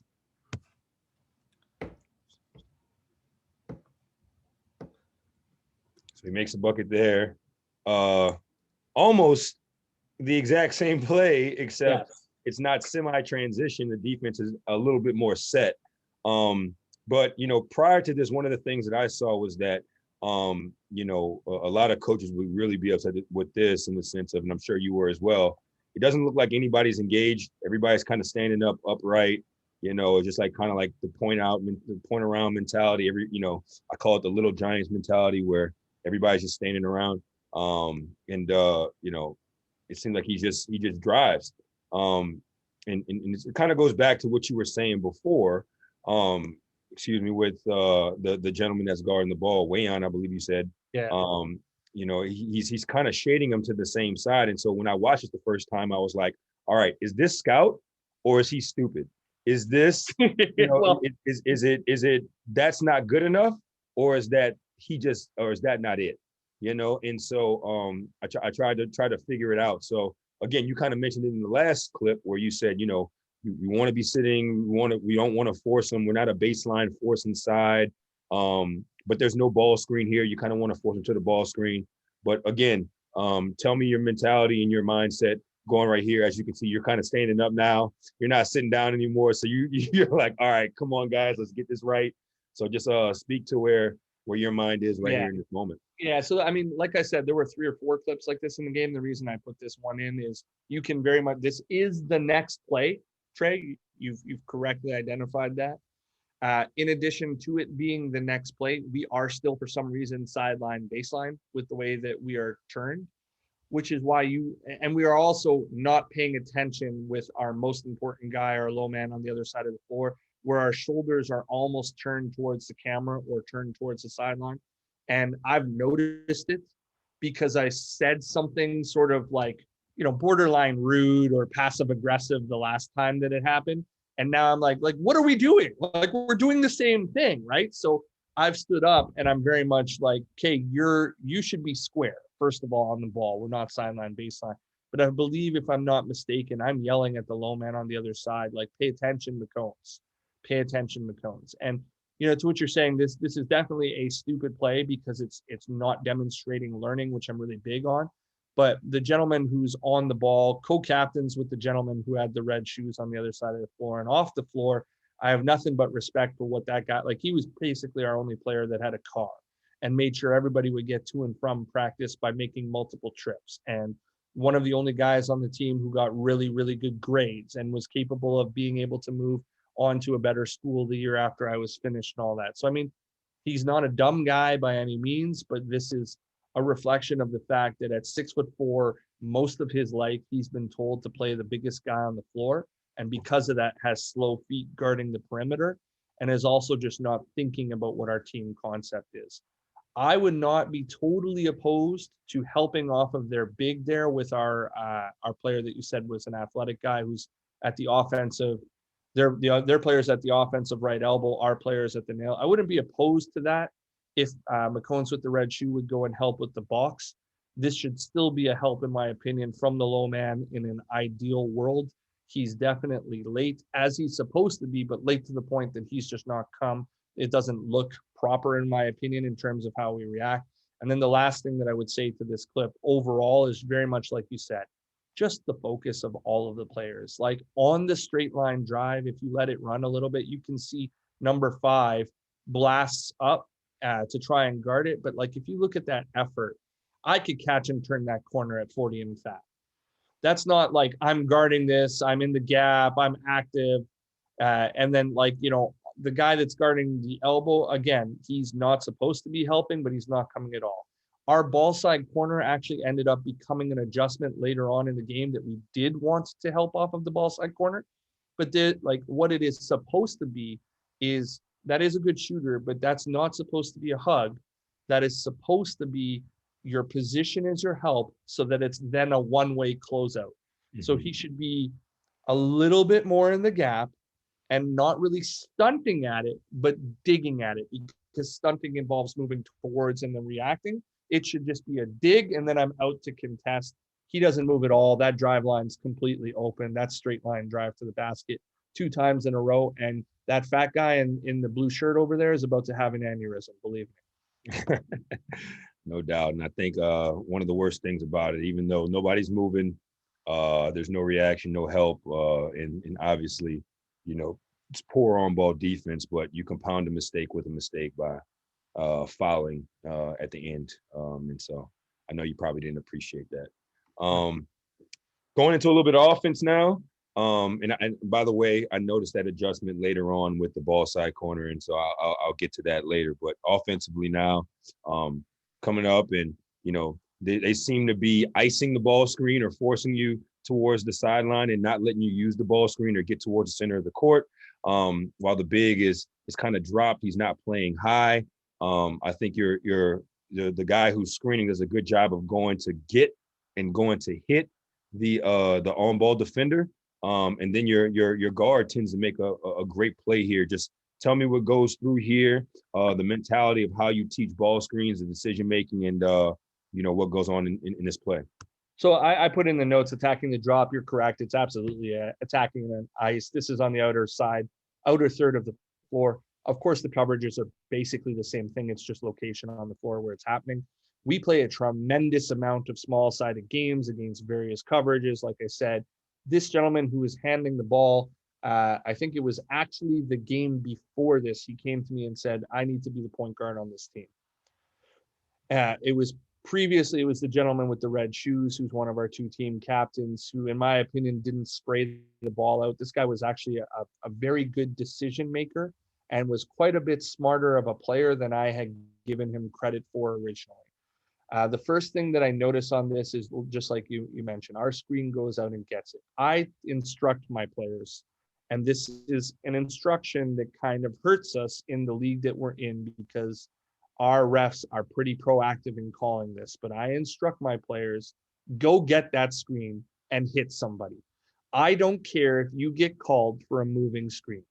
I'd rather you hit somebody and get that call than miss a screen.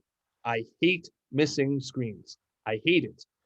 The next thing that I would notice is that he actually flips his angle on this pretty well. So he puts his back to the baseline and Mhm. screens up the floor so that he can get in. Like the only other adjustment that I would make that would be equally as okay would be as if he was facing the baseline and he butt screened so that he could run out quicker. But I like this. I like that he realizes that it's a hit and hold. I like that he takes that ball defender out of the play by setting a pretty good screen. You could probably argue that he's marginally moving and we get away with a call. I don't care. I want him to go and get that, and he makes a great decision on that. The next thing I notice, and you'll see it, I think, in a later clip, is that we are ball side short corner loaded. So we called this, if I remember correctly, ear, where we had a strong side roll replace action happening. So basically, you kind of take that corner exit out of the play and you have a roll replace. And the gentleman who's in the offensive short corner with the purple shoes, he is supposed to screen the roller's man, creating a split on the backside so that maybe you can have a drop off. Because this is a hit and hold and the screener is facing up the floor, and because the ball handler came to me at the next dead ball and had a conversation with me, we decided to change this so that it was no longer going to be a short corner filled roll replace type action. I listened to my players, and I think my players got quite good at understanding what worked for them. I also think that this snake dribble is a fantastic snake dribble. He crosses over, he hesitates. That big fun fact actually used to play for Fleming the year before. And a lot of the guys on our team did not like him because he transferred and left. So him catching him on the ball screen was exactly what he wanted. He came to me on that next ball, like I said, in terms of change the way that we're playing it, give me more space, but let me go at Akeem. I'm going to kill this guy in space. He makes a great crossover. He gets slow. He almost sort of hostage dribbles the big, gets back to his strong hand, doesn't get sped up, plays downhill, makes an athletic finish. He was a very athletic player. Like I said, we get into I put it attacking the drop on the next clip. We might as well move into that if you want, if it's the next clip. But yeah, on the next one, you see that there's no strong side short corner filled. They've put in a different big at this point. They've made the adjustment.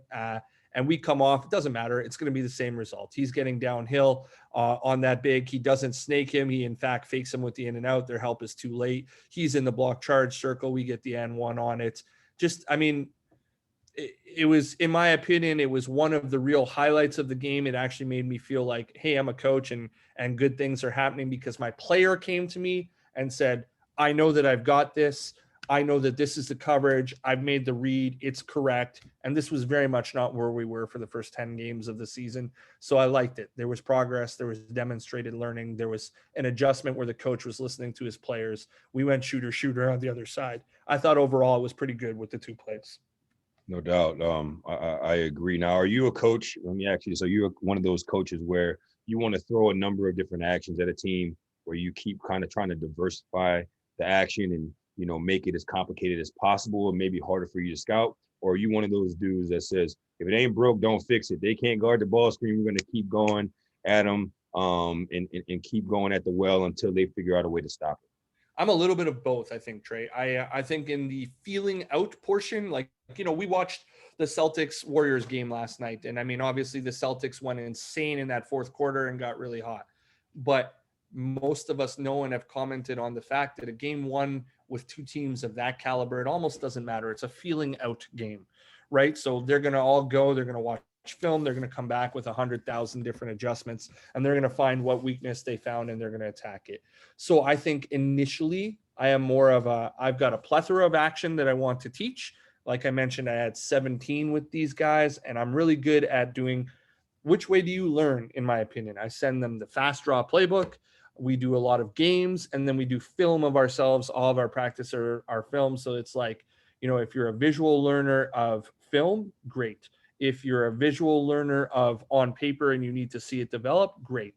If you're a kinesthetic learner or an auditory learner and you need to like walk through or hear a coach you through it while you're doing it, we're going to learn in all of those. So in my opinion, there's no excuse. You shouldn't know all of those actions if you're serious.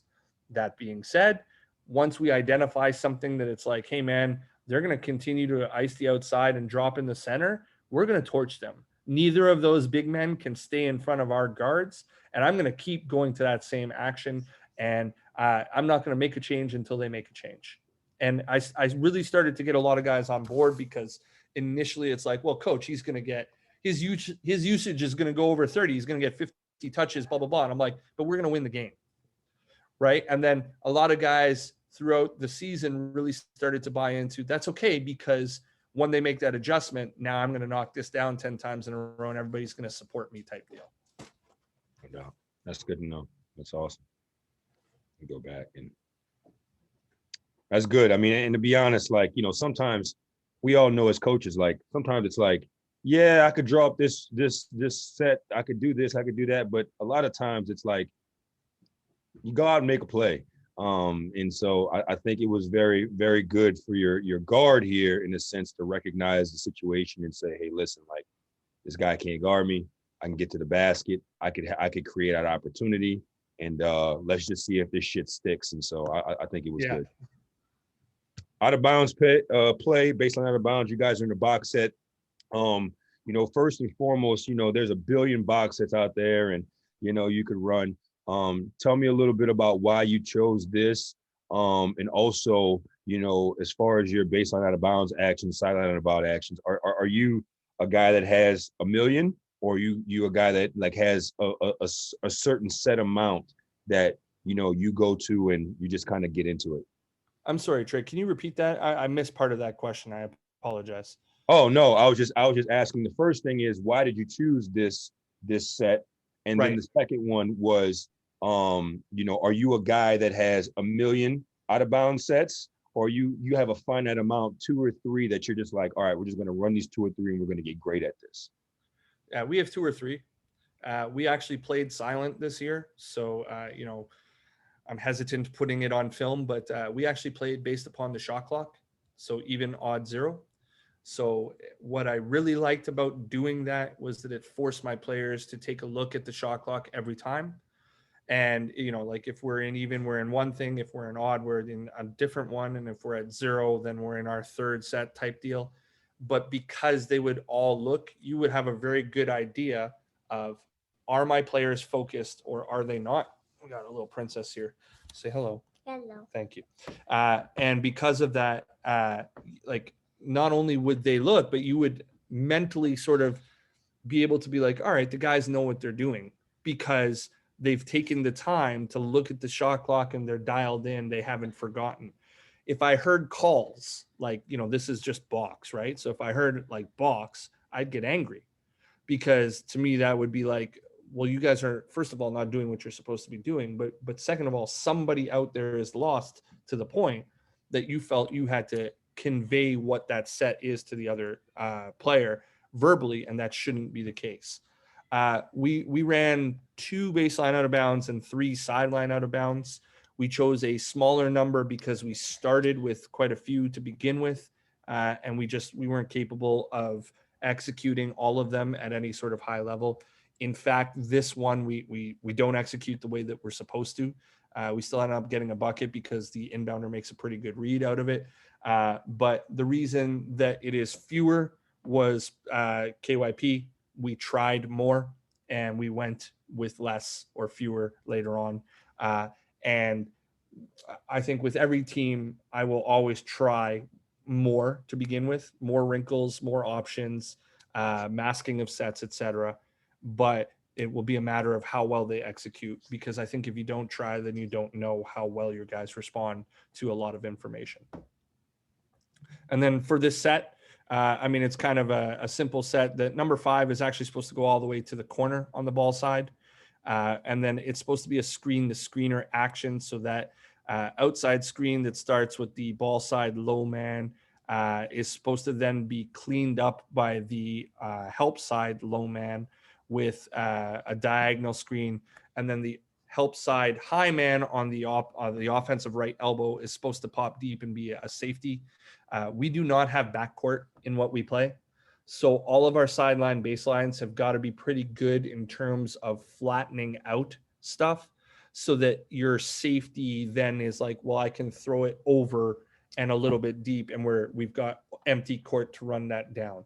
I don't know how much can you not do that, please? Thank you. I don't know how much you guys have played without having the ability to throw it in the backcourt, but it does actually really limit the amount of space that you can use as a safety to get the ball in. And so you have to stay away from sideline or baseline plays that don't sort of incorporate that flattening out, which this player does not do. Kind of messes up our spacing a little bit.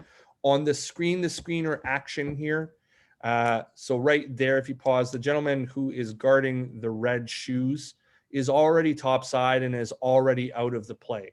So I'd like the red shoes in an ideal world to have his back to the baseline a little bit more and sort of hit and hold, forcing that gentleman to be held on the half court side.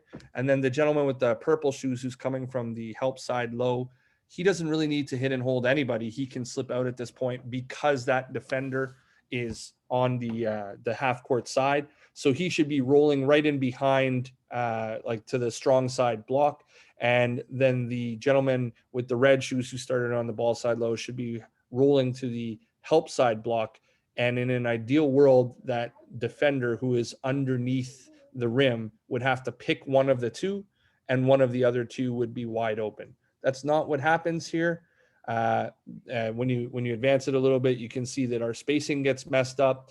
I heard a really, really interesting thing from Chris Oliver when I was in New Orleans at the Final Four. Chris Oliver said that if you are a player who is in doing some sort of half-court stuff with your coach and you're not paying attention and your coach asks you the question and you're on the offensive side, the answer is space. The answer is always space. So even though we kind of screwed up the action there, that player vacuum cuts out. And because of that, we're able to sort of sneak this pass in, get a nice little finish over the top to his strong hand. But we very much did not run this action correctly. And that's fine, I guess, because it's one of those ones like, all right, I'll take it. That's the one. No. All right, get back. All right, get back. We're good. No, that's great. Chris Oliver always has some interesting points, and I think he's fairly correct in that assessment. But you're right. The defender trying to overplay, maybe jam it up a little bit. But at the same token, he ends up being the detriment in here, and allows that to be a wide open layup. All right, so you guys run a little stack action here that goes into a ball screen and into a Spain a little bit, or a fake of a Spain. Just tell me what your thoughts are here and about the results of the play. So I love this action. It's not a common action by any means. I call it stack down. I don't know what a correct name would be. It's a pin down in the center of the floor with a zipper cut. So it's really kind of like a ram to ball screen action, I suppose. That being said, the pin down, because the formation is the same as the Spain pick and roll, which we'll see an example of, it gets masked pretty well. And instead of that ball handler coming off at speed and the top guy rolling and the nail guy setting the back screen, you get the pin down.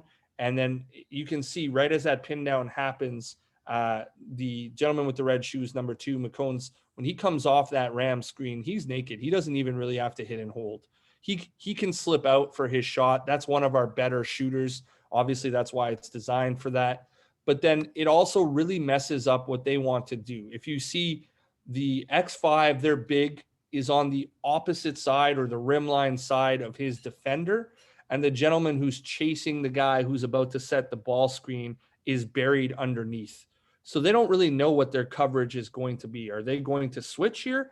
Are they both going to go to the ball? And then you've got that wide open shot and the 2-on-1 on the other side of the floor. What they end up doing is they chase with the ball defender and then have the nail defender just kind of recover underneath, which is perfect for us because when they decide to do that, the gentleman who set the pin down, which is my 5-man in this instance, just turns around and has a great advantage to crack that original ball defender. And when he cracks him, in this case, he doesn't hit and hold because he sees that the ball handler's coming without his man, right? The ball defender is open. So because of that, he just rolls out. And now we're 2-on-1 on that X5, in my opinion. This is a fairly athletic, good finish. They kind of veer back switch at the end with those two. But I love this set. I think it creates a lot of really, really strange coverages because of two things up here, really. One, because we rep it a lot. So we play in small side games. We won't even have the two wings. We'll just play this 3-on-3 in the center of the floor. Two, everybody up here is really running the same action, right? So we get a lot of horns, ball screen, flare screen, or empty side pick and roll. And those are pretty much the only two things that people know how to guard. This is an uncommon set. So because of that, you can tell that they have not worked on or repped it, etc. And they get mismatches. And then the third reason that this worked really well for us, in my opinion, is we were fairly like in size.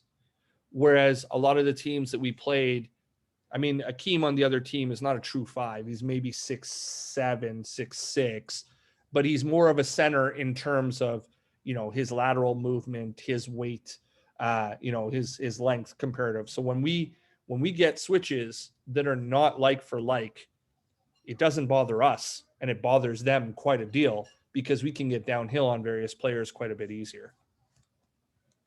Oh. I'll kind of move into the next one because I think it has a little bit of the variation of the Spain. I think this is not the counter, but this is probably the original set. And so you guys get now a lot of teams actually in college basketball are running this particular set. I noticed that this has been extremely popular over the last year, maybe a little bit more, but more so over the last year, this Spain look. And just obviously it's because it's a ball screen, and so many teams are so ball screen heavy, and then it allows some movement for you to get some up screen action and utilize space. Which worst come to worst, if you're screening up and you got a guy that maybe slips off of it, you can get an open shot, or you can get a guy maybe like getting hit with the screen and get a hit underneath a shot underneath the basket, but more so than often, it just results into another ball screen, right? So, the teams that are typically, especially the high major teams who are so ball screen heavy and talent loaded, this just ends up in being ball screen into another ball screen. So, but just explain your thought process as to why or when you guys utilize the counter versus when you guys would utilize this play. Do you guys start off with the original set and then counter later? Do you guys just kind of play free flowing, just depending upon how they play? Just speak towards that. Yeah. So I don't think we were heavily scouted because our record wasn't great, but I think what you would see would be most coaches would take a look at maybe, hey, or phone another coach and be like, what are 2 or 3 actions that they run? So they know that I run Spain. They know that I like it. I don't know if you can tell from this film here, but the offensive right corner is empty. So that is kind of a variation of the Spain that we threw in here that's a little bit different. So typically speaking, in Spain, you want your ball handler to be right on that rim line, and you want them to be able to attack. And then your dive man who's got their back to the ball handler is going opposite, and your nail guy is setting that back screen and then making the judgment whether it's hit and hold or just slipping out in behind. Well, we decided a little bit that we wanted to get a 2-side on the other side of the floor, see if we could create some tags, see if we could mess up some coverages. So on this one, you'll notice that the ball handler comes off slow. He's not really attacking downhill. And because he came off slow, because he changed his pace, I think it kind of changed a little bit in terms of what they were expecting. They didn't really think that it was a Spain set, and they weren't communicating very well on it. The gentleman who's guarding the dive man, you can tell when he gets hit is almost a little bit like, shit, where'd this back screen come from type deal. To your question, why do we run it versus run the counter? I would often start with the counter to see if they had scouted anything, because with the counter, it kind of messes up their coverage. They know that they want to play Spain a certain way.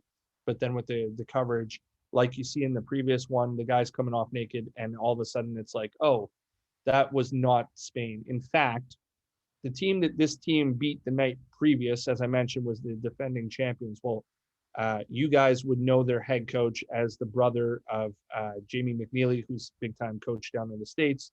Jay McNeely is his brother up here. Forgive me if I've got those intermixed. Jamie might be here and Jay is down there. But in any case, the brother is at the school that I'm talking about, and he did have us scouted, and he did know that we were running Spain. And I actually heard him in the game that we played them turn to his bench, and they had 6 coaches to our 2. And he said to his bench, "That is not Spain. Figure it out." So to your question, I run the counter first to see whether or not there's any scouting that has happened and to see if I can get some mismatches that I want to exploit. And then I go back to the set a little bit later because they tend to forget how they want to play the original set once they've dealt with the counter a little bit. He comes off. I think he makes the right read. We actually get a switch onto the ball from that back screen. That gentleman who switches onto the ball is quite a bit more concerned with the drive. I'm not really quite certain why. Number 35, in my opinion, lifts too high on this. Kind of crowds his space, but that doesn't matter because Orlando Carias, like I said, 37% from outside, 5'10", chip on his shoulder. He's a bucket if he can see the rim. Don't let him shoot. And that's basically what I see there. I mean, our spacing's a little bit off, but we ran it quite a few times. We started getting something out of it, and I really wanted to go to it more with Orlando on the floor because it really starts to create those real splits where that's a shooter who's actually popping. Well, you could tell they haven't scouted anything because if he's the one guy that really could shoot the ball, you probably want to close out with your hands up or something Right. of that nature, as opposed to just kind of letting them see. And as you can see, he's just measuring. He has the ball. He's seaming it up, and he's just ready to light you up. And so, no, good stuff. Good stuff. And obviously ends up in a great result. Defensively, this is kind of back to that adjustment that we talked about early with the strong side corner. We used this concept early on when I was at Penn, and we called it show help without giving help. Okay. And so very similar concept.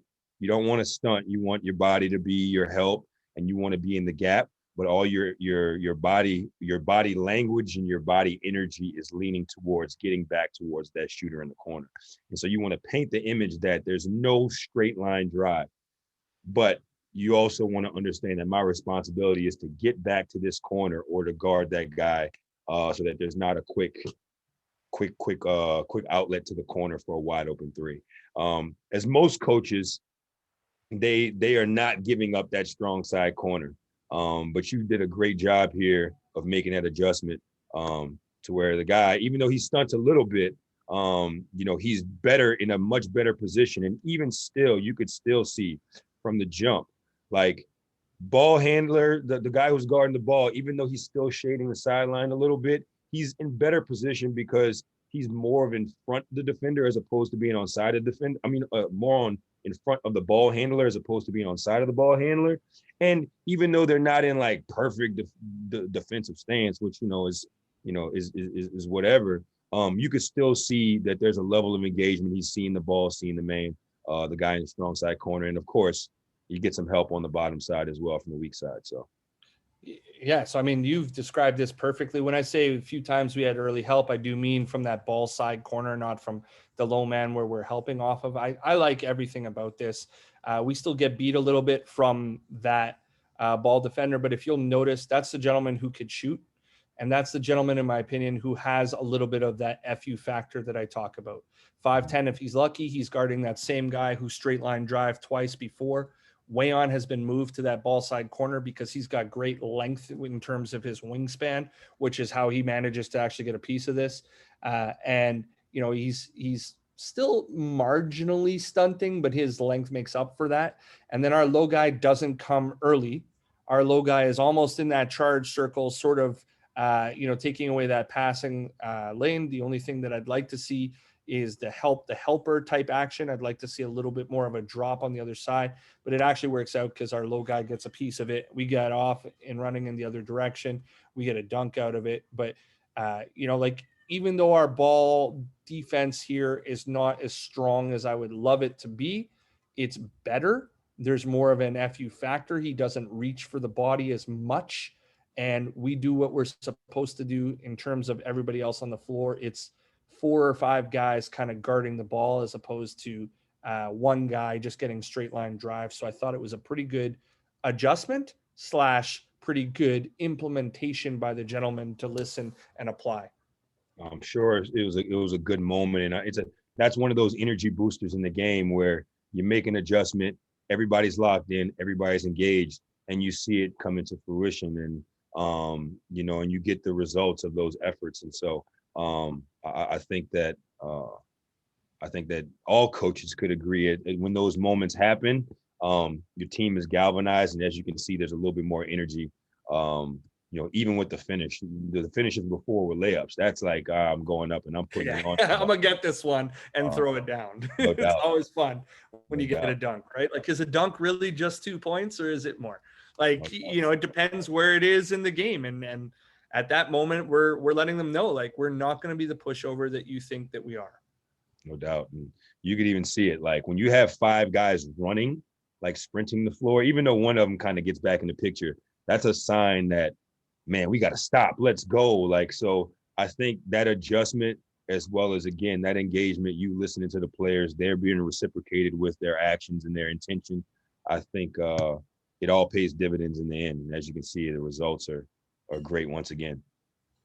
So this is a offensive set that you guys come down. Oh, I'm sorry, not set, but they went zone, and they decided to switch and go into zone.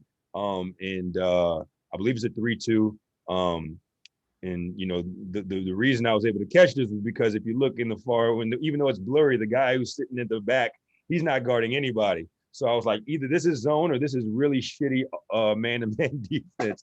But this is a really quick hitter, quick set for you to just explain, the mentality going into this. Sure. So quick is just exactly that. It's a help side pin down for a shooter. So on that side of the floor, we actually have shooter. So if the first quick doesn't work, we're just going to flip it around, and the guy who set the screen is going to be the guy who's popping, and the guy who popped is going to set a screen for him, and we're just going to replicate it. So there's actually 2 clips in a row here, Trey, and this first one, I had noticed that they were switching, and this is actually, as you formerly described, really shitty man. So the second clip is actually they switched into the 3-2. You can hear the coach make the call, and we go, that's fine. We'll just screen the top on the next one, and there's no difference. So you can see him almost setting a flare screen. It's a late contest. It's still a pretty good one, but forget it. Orlando's hot at this point. I think he made 6 threes in this game, and he knew it. And part of the reason that I respected this guy so much was at Christmas, I told him, I was like, look, man, you're going to play 12 to 14 minutes in a game, and you're going to shoot the ball 4 times. Now, you can be mad at me, or you can make the most of it. That's what you're going to get. You're 5'10", like I said, if you're lucky, soaking wet, you're 140 pounds, but you can shoot. That's what I need you to do. Do you know that at this point in the season, he didn't end up being at the end, but he was my leading scorer on 6 shots a game in 15 minutes a game. And on those 6 shots a game, he was averaging 15 points a game. Wow. That's incredible. Like, it's like, what? How does that even happen? That barely makes sense numerically. No, he was at like 14.7 points per game. He was shooting, I think, 4 free throws a game, and he was making like 4.2 threes per game or something like that out of 6 shots. It was just like a guy who's like, all right, if that's my role, whenever you go to quick, it's my time. I know what I'm doing. I'm coming off that screen. I'm knocking this down. And these guys, we ran this not only for him, but we ran it for the gentleman who's setting the screen. We ran it, like, to your previous question, how many times in a row will you go with the same thing? We pretty much ran this for a large portion of the 4th quarter. And like, I remember there's 2 gentlemen on this team that I know pretty well outside Ebenezer is one, and Noah Koravesi, who's number 8, is the other. And I remember talking to him, and he was like, "Oh man, you guys just got hot." And I'm like, "Well, we were looking at open threes. Like, I don't know what you want me to say. Like, yeah, we were making them, but you guys made zero adjustment on that. And so I was just going to stick with it until you guarded us." And I think they were borderline getting frustrated with each other because they were like, "Well, we'll do something different." And it's like, there wasn't really an adjustment coming there. I knew that they were switching. It became screen your own. I knew that they went to zone. It then became screen the top, and we just got some open looks. No doubt. At the end of the day, like, number one, shooters are going to shoot, and good shooters are going to make them. But then also, you can't get mad like you should have did something, right? It's like, hey, man, like, yeah, you guys got hot. Well, y'all should have did something. Like, you should have did something different. Like, so, I'm sorry, I don't know what to tell you, but like, run us off and make us go to the basket because we're not good at finishing. So I don't know what you want me to say. That's absolutely fair. That's a deep shot, by the way. Yeah, he can hit. He can hit. He actually won a lot of our one-on-one contests, and he was by far the least athletic player on the team. And to a lot of guys' point of view, shouldn't have been there in the beginning of the season, and then ended up being this guy. I think he actually finished the season averaging 10. And it's like, man, 10 on 5.5, 6 shots is incredible. Good for you. No doubt. No doubt. So, as you explained, after their timeout, you guys got hot, started hitting shots, and they had to call a TO real quick and calm things down. But coming out, first off, explain your mindset coming out of that timeout. I'm not sure if you were expecting zone or expecting man. Man, this is why you're as good as you are, 100%. And so, because of those shots, but at the same token too, you obviously had something drawn up because you were prepared. You were like, okay, they're going to come out in this way, and we're going to do this and blah, blah, blah. Just explain to me your mindset. And then as we go through this play, just explain how this play resulted. And I think the guy, if I'm not mistaken, the guy in the red shoes, the guy who's handling the ball right now, makes a great lane decision. I love lane decisions. And kicks it out to a wide open shooter. So, everything you said, fantastic, in my opinion. It's right on the money. They called a timeout because they had dead ball turnover the ball, and their coach was pissed. So I can't 100% see the score, but I believe we are up 4 with about a minute left in this game. Yeah, it looks like a minute 4 left. Yeah. So we go into this huddle, and I could kind of taste this W a little bit. I'm a guy who's like cautious optimism a lot of the time, but I said to them, I was like, you're about to, I was very blunt and obviously some sailor language, but it was to the point of like, you're about to upset. These guys were the number 2 ranked team in Ontario at the time when we played this game, and had just upset the number 1 ranked team in Ontario the night before. And I think on the national rankings had just fallen off being top 10. So they were something like the 11th or 12th best team in the country, but had just fallen off. So that being said, they were a significantly better team than us on paper, and we're playing at their home, and we're pissed off. And this has been a good game. Like we deserved this win. We're playing above our level. And when they came to this huddle in that timeout, I said, you guys are about to embarrass these guys on their own fucking home court. Do you want that, or do you not? And everybody was like, it was one of those huddles where like, I wish I had a picture because, I'm big on the 5 players that are playing are in front. Everybody else is on the side that blocks out the vision of the other team. And we were all dialed in. It was eye contact. It was, what do you got for us, coach? So this is a zone play, and it's a zone play that's against the 3-2. It's designed to create a split on that low man where we go down and we seal the low man. And then we make this through cut and come out on the strong side. And when we make this through cut and come out on that strong side, that ball side low man has got a decision to make. Am I going to get out to that 3-point shooter, or am I going to stay here on this post player? We thought that it was possible that they might go man. And I said, it doesn't matter. The play is going to work anyways. I told McCones, the gentleman with the red shoes, when you come off, you're going to be naked. You're going to be all by yourself, and you're going to be playing against the closeout. I trust your decision making. Do what you need to do. Tell me what's right. McCone's, just like you said, makes a good lane decision. He's Borderline 6 feet, and has very short arms for somebody who plays this game. But, great up fake, decent shooter, would get people up in the air a lot of the time. The gentleman who is sitting on the low man is Wayon Thomas. Wayon should have gone to the dunker spot. That's how the play was designed. Wayon said, screw that. I'm a perimeter guy. So like I say to all of my players, if you've got a layup or whatever, fuck my play, but be right. And in this instance, he was right. He knocked us down. I don't know if you can see the little shimmy. He had a little bit of a shimmy after that one too. He kind of let him know. We went from 4 to 7, and this game got out of reach. And what sort of happens from there, you can see the next play is a full court man defense, but we screw up on the full court man defense. If you want to just let it play, like we are supposed to be doubling off of the inbounder. We don't. We're not supposed to be doubling from the strong side. We do. And our guy in the back just kind of zones up and for some reason gets lucky. And like I said, we can taste that win. As we're coming down, I'm telling these guys, don't go to the basket, pull it out, kill time. We go to the basket, we get fouled, we make 1 of 2. It goes the other direction. We get a stop, we get fouled again, we make 2 of 2, and we end up winning the game. But that play right there, where it goes from 4 to 7, where the guys, you trust your players to make plays. Guys decide, no, I'm going to shoot this 3 instead of go to the dunker spot, and they're right. It's one of those great moments as a coach where you're like, this is going to go my way.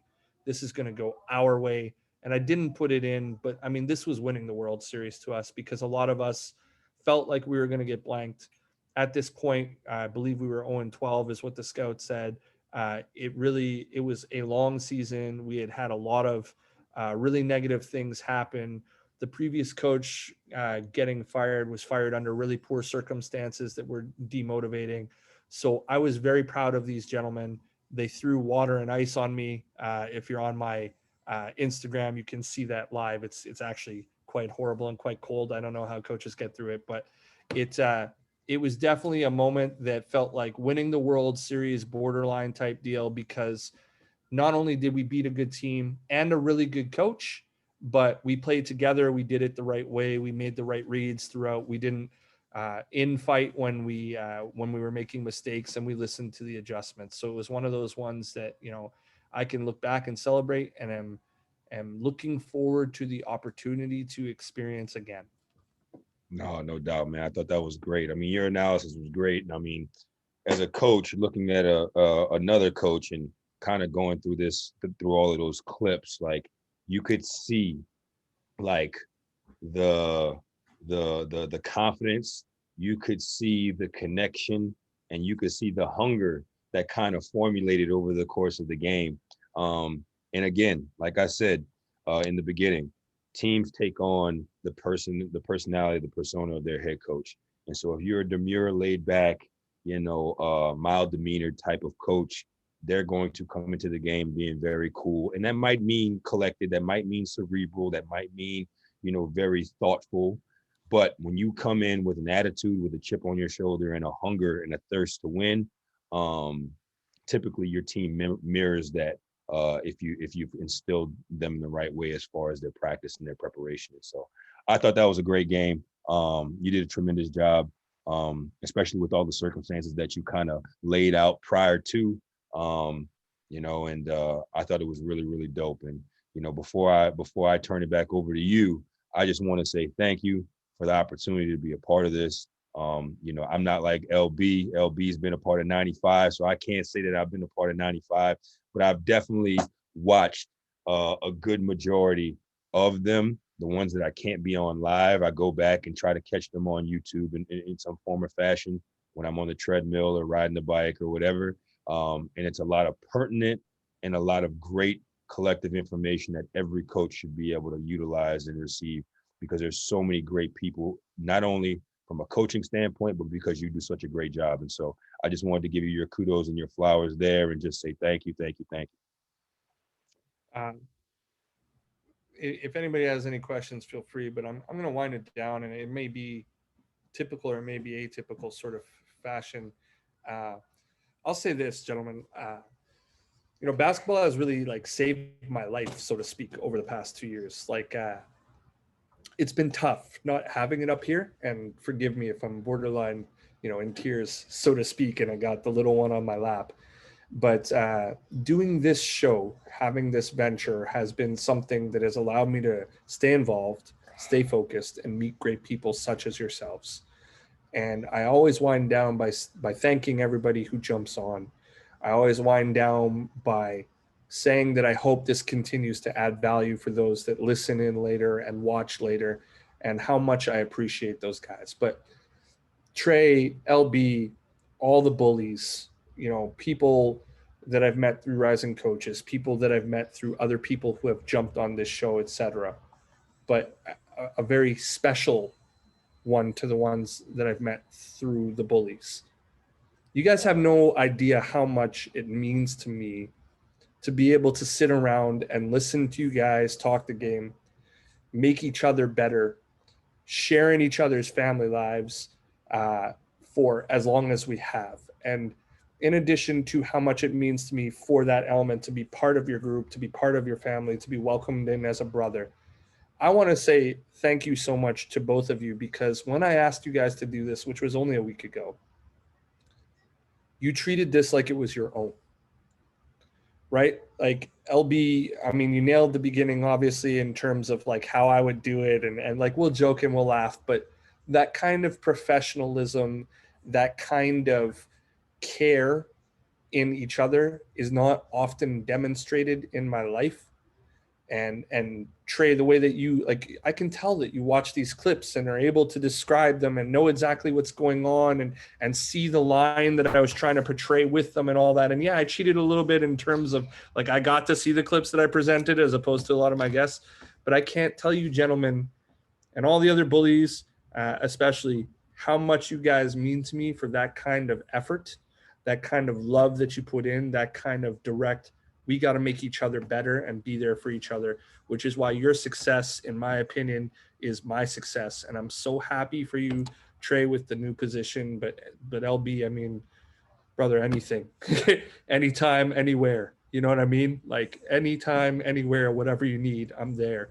And that goes for all of you gentlemen. And for anybody who's listening, I'm sorry for the aside and the rant and the seconds away or whatever you want to call it, but it has to be said.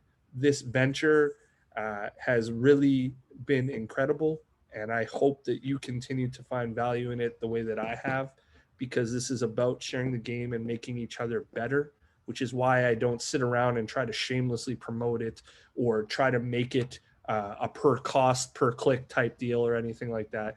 This is coaches trying to learn from coaches and get better.